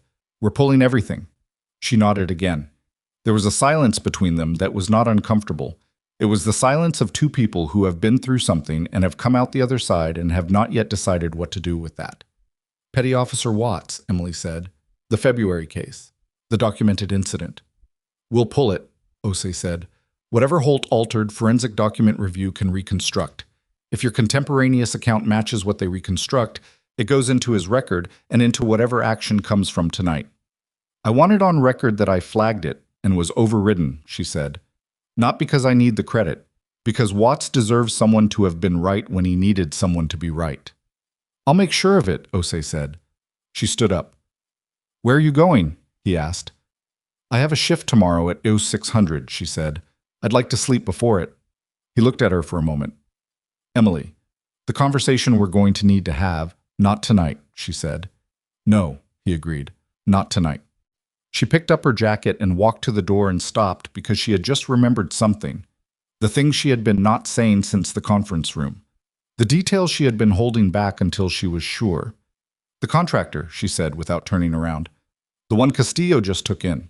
Whatever his ID says, check his registration address against the Paxson Air Force Base Housing Registry from 14 months ago, and check his name against the surgical liaison account that submitted the Paxson training schedule request. A pause behind her. You think he was there? Osei said. I think Holt wasn't working alone from the beginning, she said. I think the partnership is older than 14 months, and I think when you pull the full communication history between them, you're going to find that what happened here today was not the first time they ran this together. She reached for the door handle. And Colonel, she said, when that history comes out, I want the full record released, everything that was sealed, everything that was filed under the categories that made me invisible in this building. She turned and looked at him. Not for me. Because if there are other people in other facilities carrying what I've been carrying, them doing the work and being covered over, they deserve to have it on record that it was seen. Osei held her gaze. I'll begin the process tonight, he said. She walked out. The hallway was quiet. The administrative floor had emptied out during the long hours of the evening, and the overhead lighting had shifted to its nighttime setting, dimmer and yellower, and Emily walked through it toward the elevator with her jacket over her arm and her ID badge still clipped to her scrubs, and the particular exhaustion of a person who has spent a large amount of careful attention and is now running on whatever is underneath it. The elevator doors opened. Inside, leaning against the back wall with his tactical vest still on and his left arm in a sling from the shrapnel wound, was Captain Mason Reedman, who had apparently been discharged from his ICU room approximately 2 hours ago and had found his way, by some route that would probably be explained to her later, to the administrative floor. He looked at her. She looked at him. Someone told me you were up here, he said. His voice was rough from the intubation. I wanted to... He stopped, started again. Ranger wouldn't let anyone in my room 2 days ago. You came in and he let you, and then he stayed in the corner and watched you the whole time. He paused. I was conscious enough to see that. I don't know what it means, but I needed to tell someone that I saw it. Emily stepped into the elevator. It means he's a good judge of character, she said. The doors closed. What neither of them said, standing in the elevator going down, was what came next. What an investigation that had just named the chief of trauma surgery as a potential accomplice to military installation probing meant for this facility, for the people who had worked under him and been shaped by him and been silenced by him, for the structural architecture of how Halverson Naval Medical Center had been running. That was the thing that would not be contained to a parking structure or a conference room or a personnel file. That was the thing Emily could already feel building, the way she could feel a change in atmospheric pressure before weather arrived. The specific sensation of something large moving toward the moment when it would become impossible to look away from. And sitting in the contractor intake room on the ground floor of the building, waiting for the base legal officer to arrive, the man Castillo had arrested on level 3 was pulling out his own phone, the secondary phone, the one sewn into the lining of his jacket, the one the security pat-down had not found, and typing a message to a number that was not in any of the databases that had been frozen tonight. The message was 4 words. She knows too much. The message was 4 words. She knows too much. The number it went to belonged to a burner phone in a hotel room 12 miles from the base, and the person holding that phone read the message, set it face down on the nightstand, and sat for a long time in the dark thinking about what 4 words meant for a timeline that had already been disrupted twice in the past 6 hours. They did not send a response. They began packing. Emily found out about the secondary phone at 0615. The following morning, when Osei called her before her shift started, she was in the parking lot, sitting in her car with coffee she hadn't opened yet, and she listened to what he said without interrupting. The contractor's name was Felix Orand, 43, former military, separated 8 years ago under conditions that were listed as administrative, but that the overnight investigation had begun to suggest were more complicated than that. The secondary phone had been found during a secondary search at 2300, after someone on Castillo's team had noticed the jacket lining was thicker on one side than the other. The message had already been sent by then. The receiving number was disconnected by the time they traced it. The hotel room it had been active in, located through a tower ping, had been checked out of at 2247, 40 minutes after the message was sent.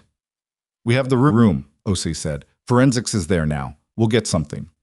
You'll get what they chose to leave, Emily said. Yes. He didn't dispute it. The message content suggests there's a third party who knew about you specifically, not just that the operation was compromised, that you were the reason. Emily looked through the windshield at the entrance to Halverson, at the ordinary morning activity of a medical facility starting its day. A delivery truck at the loading bay, 2 nurses walking in together, a security officer changing posts at the main door. How? She said. My record was sealed. Was, Osei said. I began the unsealing process last night, as I said I would. The request went through the standard declassification channel. That channel has 8 access points between initiation and completion. A pause. We don't know yet if one of those access points was monitored. Emily sat with this. Someone had been watching the declassification request, which meant someone had been watching for her name, which meant her name had been flagged somewhere, by someone, for a reason she didn't yet understand. How long? She asked. We're looking at that now. Colonel? She picked up her coffee. The third party, the one in the hotel room. They're not running blind. They had a contingency in place before last night. They knew Oran might get taken, and they had a protocol for what to do when that happened. She paused. That protocol included knowing my name. I know. So the question is not just who they are, she said. The question is how long they've known about me, and what they intended to do with that knowledge if the operation ran to completion. Osei was quiet for a moment. Emily, I want you to consider. I'm going to my shift, she said. We can talk after. She ended the call. She sat for another 30 seconds. Then she opened her coffee, drank half of it in 2 long pulls, got out of the car, and went to work. The East Wing that morning was short a different nurse than yesterday, which made it a different kind of difficult. The floor was manageable but not comfortable, and Emily moved through it with the particular focus of someone who has learned to use work as a calibration tool. Not escapism, not avoidance, but the genuine grounding effect of tasks that have clear parameters and measurable outcomes, which the last 18 hours had not had in any consistent way. At 0840, Brenda Oakfield appeared with the specific expression Emily had come to associate with news that required management. There are 2 JAG officers in the administrative conference room, Brenda said. They'd like to speak with you when you have a moment. JAG, Emily said. Yes. Brenda's hands were clasped. Emily, what is happening? I had base security in the building until after midnight. I have half the staff asking me questions I can't answer, and Dr. Holt's name has been removed from the surgical schedule this morning without explanation. Emily looked at her. Brenda Oakfield was not a bad person. She was a person who had operated within a system that had made ignoring Emily the path of least resistance, and she had taken that path consistently, which was a failure of a specific and ordinary kind, the kind that didn't require malice to do damage. I'll explain what I can, Emily said, after I talk to Jag. Brenda nodded. She looked like she wanted to say something else, and then didn't, which Emily thought was probably the right call. The JAG officers were named Kastner and Lim, Lieutenant Commander Kastner and Lieutenant Lim, both in uniform, both carrying tablets and a physical file that sat on the table between them with the density of something that had been compiled under time pressure. Kastner was the senior, mid-40s, with the particular economy of movement that came from spending years in rooms where precision mattered more than personality. Lim was younger, attentive, the kind of person who was there to observe as much as to participate. Emily sat down. We'll be direct, Kastner said. The events of last night have opened a formal military investigation into Dr. Marcus Holt and Felix Orand. You are a material witness and a primary analyst of the evidence that led to last night's actions. We need a formal statement. I'll give one, Emily said. We also need to address your status, Kastner said. He opened the file. Your military service record has been submitted for declassification through Colonel Osei's office. That process is now being expedited as part of the investigation. In the meantime, there are questions about the actions you took. The needle decompression on Captain Reedman, your participation in the evidence review, your presence in the parking structure, that exist in a legal gray area given your current civilian employment status. Emily looked at him steadily. Are you telling me I'm in trouble? I'm telling you the situation is complicated, Kastner said, and that the most effective way to uncomplicate it is to formalize your status in relation to this investigation, which requires your cooperation. You already have my cooperation, she said. I've been cooperating since yesterday afternoon. Informal cooperation, Lim said, speaking for the first time, his voice careful. We need formal. Emily looked at the file on the table, at the tabs on its edges, dates, categories, her name appearing on 3 of them from where she was sitting. My record, she said. When it's declassified, what happens to it? Kastner answered. It becomes part of the investigation file. Relevant portions will be available to the legal team managing the Holt and Orand cases. Your service history, your separation circumstances, your documented training and qualifications, all of it becomes officially acknowledged. And my employment here? She asked. My scope of practice incident. The incident report Dr. Holt filed, Kastner said, has been reviewed in the context of what we now know about Holt's activities and his documented pattern of using administrative processes to manage personnel who challenged him. He paused. It will not be the report that defines your record. Emily sat back. She thought about 4 years of quiet, 4 years of arriving early and leaving late and doing work that got attributed to other people, of being told to stay in her lane, of watching patients receive worse care than they should have because the person with the authority to provide better care had decided she wasn't worth listening to. She thought about the specific texture of being invisible by necessity, the discipline it required, the cost it extracted in ways that didn't show up anywhere in any record. She thought about Sergeant Delafield, which she tried not to do because it still produced a specific physical response, a tightness across the sternum and a cold quality to the air that wasn't about temperature. She thought about what Voss had said in the debriefing 4 years ago, about difficult decisions and incomplete information and the weight of command. She had understood all of it intellectually. She had not been able to stay anyway. "I'll give the formal statement," she said. "Today." Kastner nodded. "We can do it here this afternoon." "This morning," she said. "I have a shift at 1300 and I intend to work it." He looked at her for a moment. Then he looked at Lim, who did not visibly react but who made a note on his tablet that Emily couldn't read. "This morning," Kastner agreed. The statement took 2 hours and 40 minutes. It was detailed and precise, and Emily gave it the way she had been trained to give debriefings. Chronological, specific, sourced to direct observation wherever possible, and clearly labeled as inference where it wasn't. She described the trauma bay on the first day. She described the K9 command and what it was. She described the evidence review, the reflection in the Fort Devlin photograph, the access log amendments, the tunnel, the parking structure. She described what she had said to Holt before Castillo took him and why she had said it. She described Petty Officer Darnell Watts without being asked. She stayed on that section until Kastner confirmed it was fully documented. When she was finished, Kastner looked at his tablet for a long moment. "Can I ask you something off the record?" he said. She considered this. "Go ahead." "You had all of this," he said. "The pattern analysis, the tactical reading, the ability to identify the device mechanism immediately. You've had it the entire time you've been here." He paused. "Why did you let them dismiss you?" Emily looked at the window. The same window she'd looked at in Holt's office 2 days ago. A different view, same quality of late morning light. "I didn't let them," she said. "I chose not to spend my energy correcting them." She turned back. "There's a difference. Letting it happen means it got to you. Choosing not to fight every dismissal means you understood which battles used fuel you needed for something else." Kastner absorbed that. "And now?" he asked. "Now it's not a choice I need to make anymore," she said. She went back to her shift.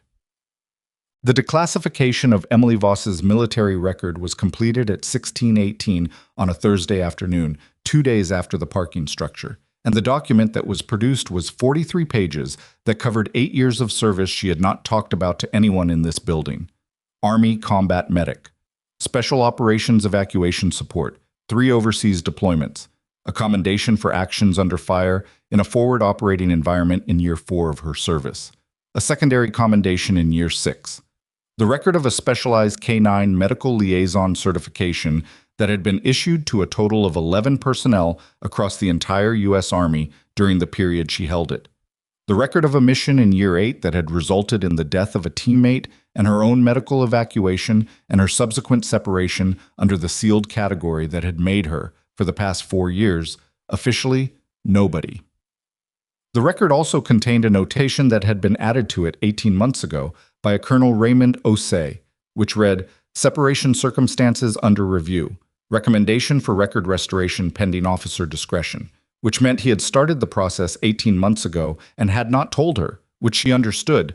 She would not have wanted to be told, would have found a way to refuse it, but which landed anyway with the specific weight of someone having done something careful and respectful for you when you weren't looking. Voss brought her a printed copy at the end of her shift. She was at the nurse's station, charting, and he set it on the counter beside her without ceremony and didn't say anything. She looked at the cover page. At her name on it, her actual name, attached to the actual record of the actual person she had been and was still. "The Watts case," she said. "What's happening with it?" Formal review opened this morning, he said. Holt's amended documentation was reconstructed by forensic records at 0900. Your original flag is confirmed in the prior version. It goes into the administrative action file alongside everything else. She nodded.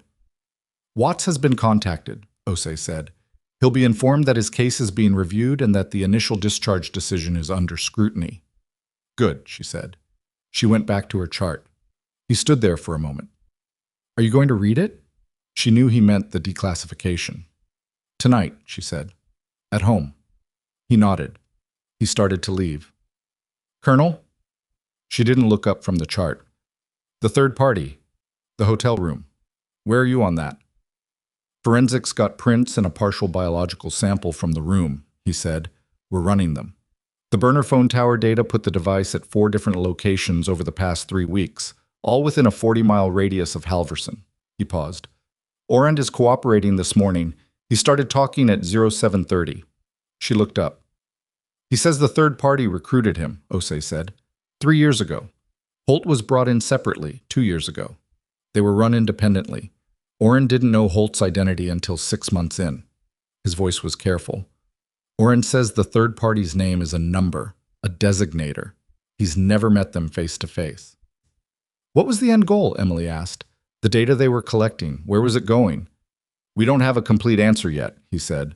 But based on what Orand has given us so far, the ordnance testing data, the response protocol mapping, it looks like someone was building a detailed picture of how military medical facilities respond to specific attack signatures.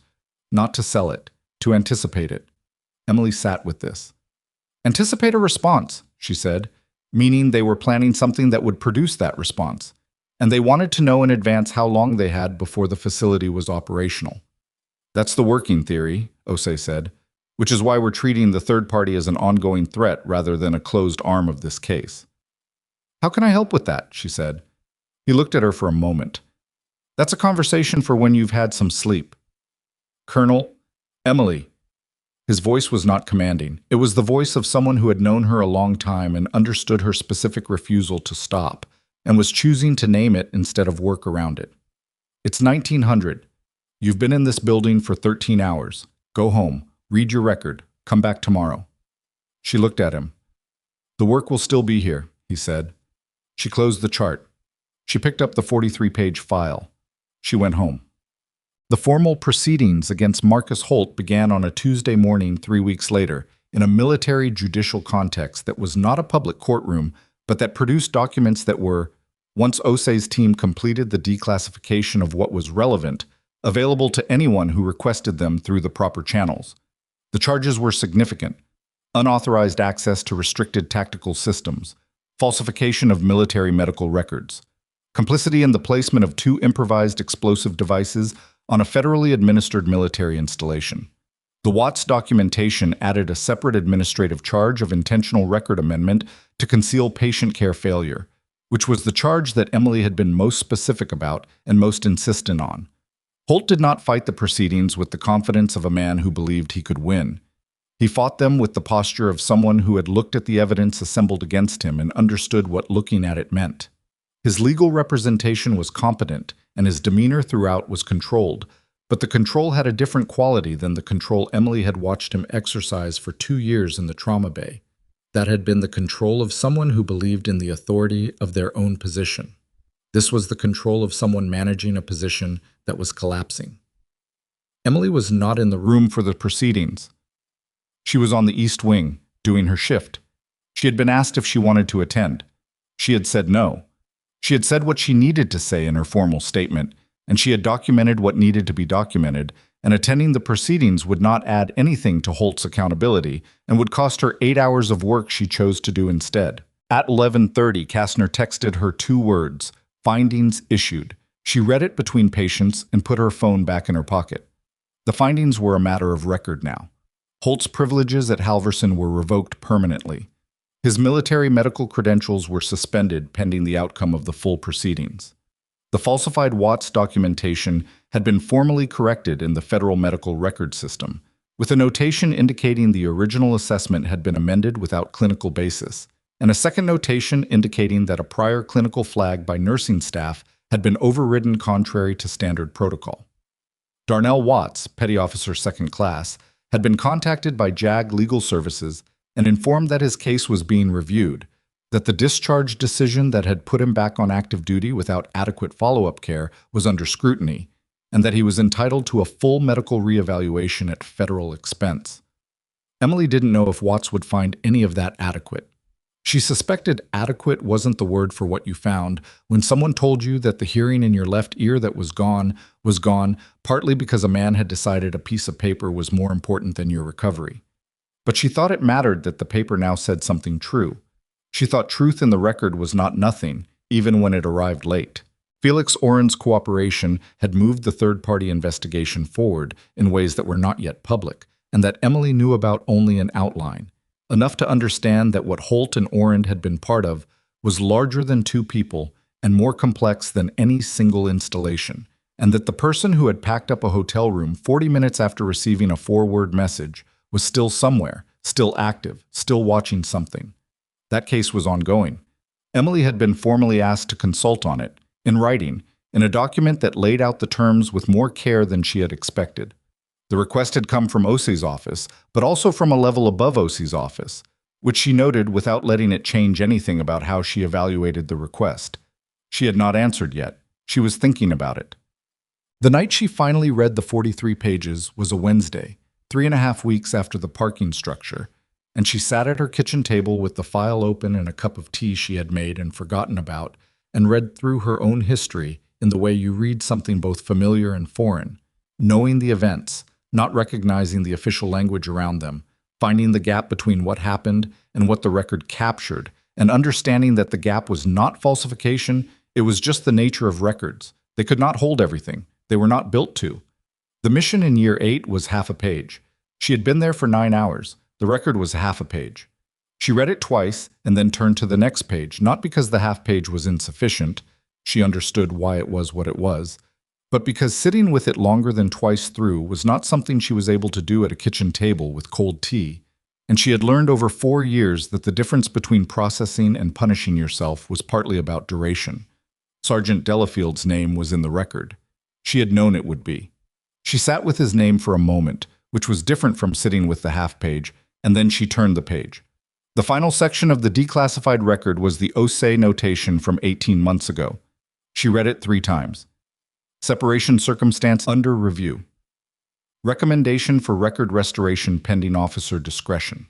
He had written it 18 months ago, and he had not told her, and she had spent 18 months working the east wing of Halverson Naval Medical Center, being invisible. And he had known where she was and what she was doing, and had chosen to respect the distance she'd put between herself and that record. That was a specific kind of respect, the kind that cost something, that required sitting on a decision you believed in because the other person's autonomy over their own life mattered more than your timeline. She was not in the habit of gratitude that asked too much of itself. She didn't process the notation as redemption or resolution. She processed it as what it was, a person doing what they thought was right over a long period of time, imperfectly, with incomplete information, which was the same thing she had been doing and the same thing everyone was doing, always, without exception. She closed the file. She picked up her cold tea. She thought about the consultation request sitting in her email shab. She said yes on a Friday morning in writing with 3 conditions attached that OSE's office reviewed and accepted within 4 hours, which told her the acceptance had been anticipated and that the conditions were reasonable, which she had known when she wrote them, but it helped to have confirmed. The first condition was that her East Wing nursing position was maintained. She was not leaving the clinical floor. Whatever consulting role she took, it existed alongside the work she had been doing, not instead of it. The second condition was that her record, the full declassified version, was maintained in a format accessible to her at any time without requiring additional authorization. She was done being the person who had to ask permission to see her own history. The third condition was about Watts. Not legal. She couldn't impose a legal condition on a separate proceeding, but a formal request documented in her acceptance letter that JAG Legal Services prioritize his medical reevaluation and that the outcome of that evaluation be communicated to him within 30 days. She had no enforcement mechanism for this. She wrote it anyway, because requests that were documented were more likely to produce outcomes than requests that weren't, and because Watts deserved someone continuing to push on his behalf even when the pushing didn't come with power. Osei called when he received the acceptance letter. "The Watts request," he said. "Yes. We'll do it." 30 days, she said. "I heard you." A pause. "Emily?" "What?" "Thank you," he said. She considered several responses. "Don't make me regret the yes," she said. "I'll try not to." She hung up. The change in the building happened gradually, which was how most real changes happened. Not a single moment of public reversal, but an accumulation of small adjustments that eventually produced a different landscape than the one that had existed before. Holt's name came off the surgical schedule first, then off the committee lists, then off the wall of the trauma surgery wing where the senior attending's credentials were framed. The frames were not replaced immediately. There were rectangles of slightly less faded paint where they had hung, and for 2 weeks those rectangles were their own kind of statement. The staff talked. Of course they talked. Emily heard versions of what had happened from people who had been in the building and people who hadn't, and the versions varied in accuracy and in emphasis and in the role they assigned to her, which ranged from accurate to inflated in ways she found uncomfortable but didn't have the energy to actively correct in every instance. What she did correct, once, directly, was when a second-year resident named Fallon stopped her in the corridor and said, in the tonal register of someone delivering a compliment they were proud of, "I heard you basically brought Holt down single-handedly. That's incredible." Emily looked at her. "Corporal Garrett filed the first flag," she said. Captain Novak pulled the incident report and initiated the meeting with Colonel Osei. The EOD team found the second device. Lieutenant Castillo made the arrest. She paused. "I looked at photographs and walked up a stairwell. Don't build a mythology out of something that worked because multiple people did their jobs." Fallon looked slightly chastened and slightly thoughtful, which was a useful combination. "But what you did in the trauma bay," Fallon said, "with Reedman, the decompression, was a clinical intervention that was necessary and that I was qualified to perform," Emily said. "The lesson there is not about me. The lesson is that the person in the room who can see the right thing to do should do it, and institutions that make that harder than it needs to be should look at why." Fallon was quiet for a moment.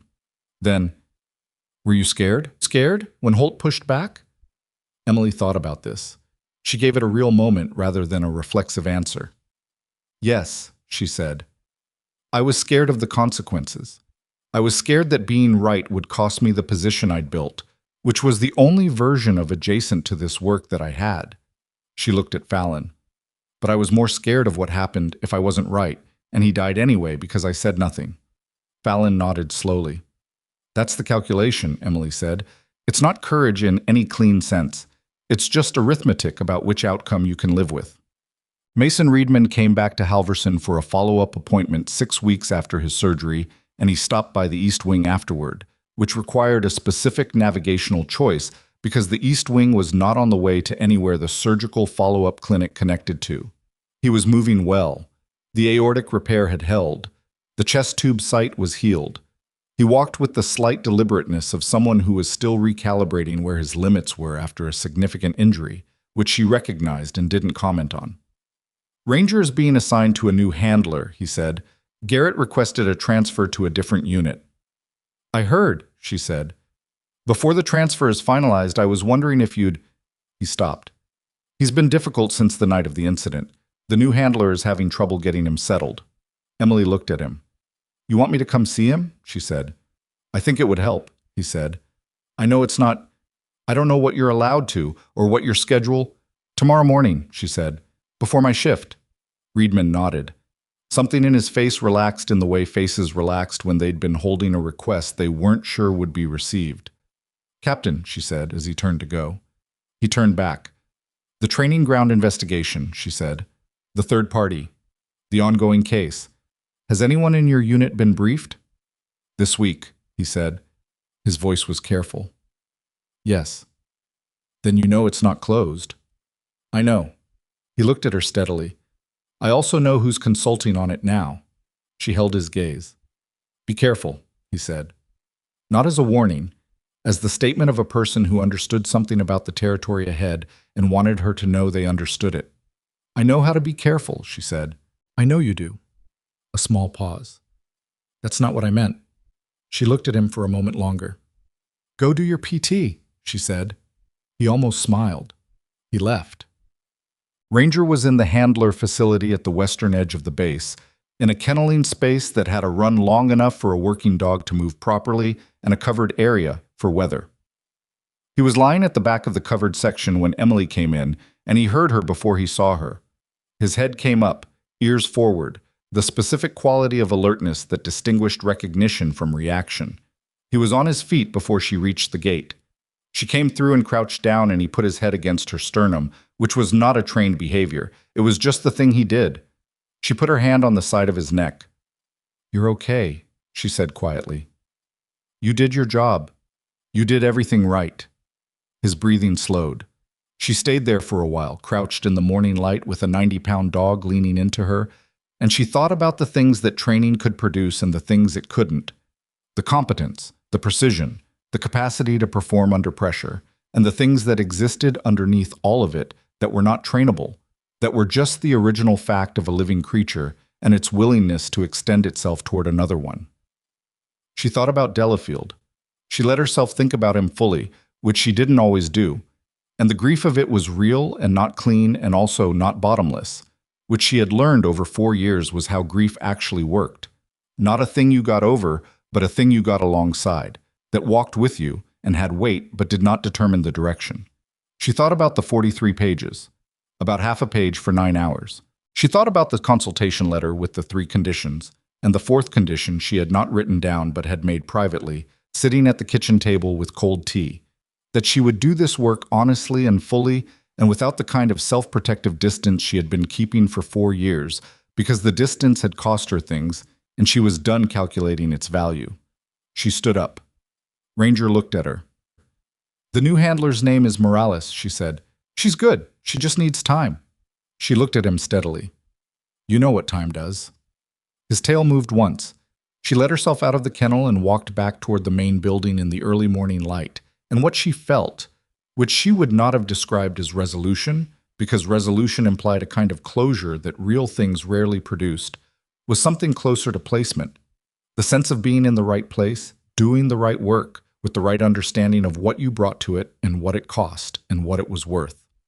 The system she had worked inside for 2 years had failed her in the ordinary ways that systems failed people. It had looked at her credentials and seen a ceiling, looked at her silence and seen agreement, looked at her willingness to do the work without recognition, and interpreted it as evidence that the work was all she was. It had taken a bleeding seal and a war dog and a shaped charge on a training ground to break the surface of that interpretation. She did not think the lesson of that was that she had needed those things to prove herself. She thought the lesson was that she had never needed to prove anything in the first place, that the knowledge was real before anyone saw her use it, that the value was there before anyone acknowledged it, and that the 2 years of being overlooked were not a waiting room for the moment of recognition. They were just 2 years of doing work that mattered, and they counted the same as the years that came with a commendation. This was the thing she would have told Fallon if she'd had more time in the corridor and Fallon had asked a different question. Not a lesson about courage or arithmetic, a lesson about the difference between being seen and being real. She had been real the whole time. She had known it. That knowing was the thing they couldn't take, and it was the thing that had been in the room every time Holt had dismissed her, every time the incident report had gone into a queue that nobody read, every time she had stood slightly to the side during rounds so the doctors could choose whether to include her, knowing they would usually choose not to and doing the work anyway. The knowing had kept the work honest, and the work, done honestly, day after day, in a building that was not looking, had been enough to catch what needed catching when the moment arrived. She pushed through the door of the main building. She went to her shift. She did not walk with her head down.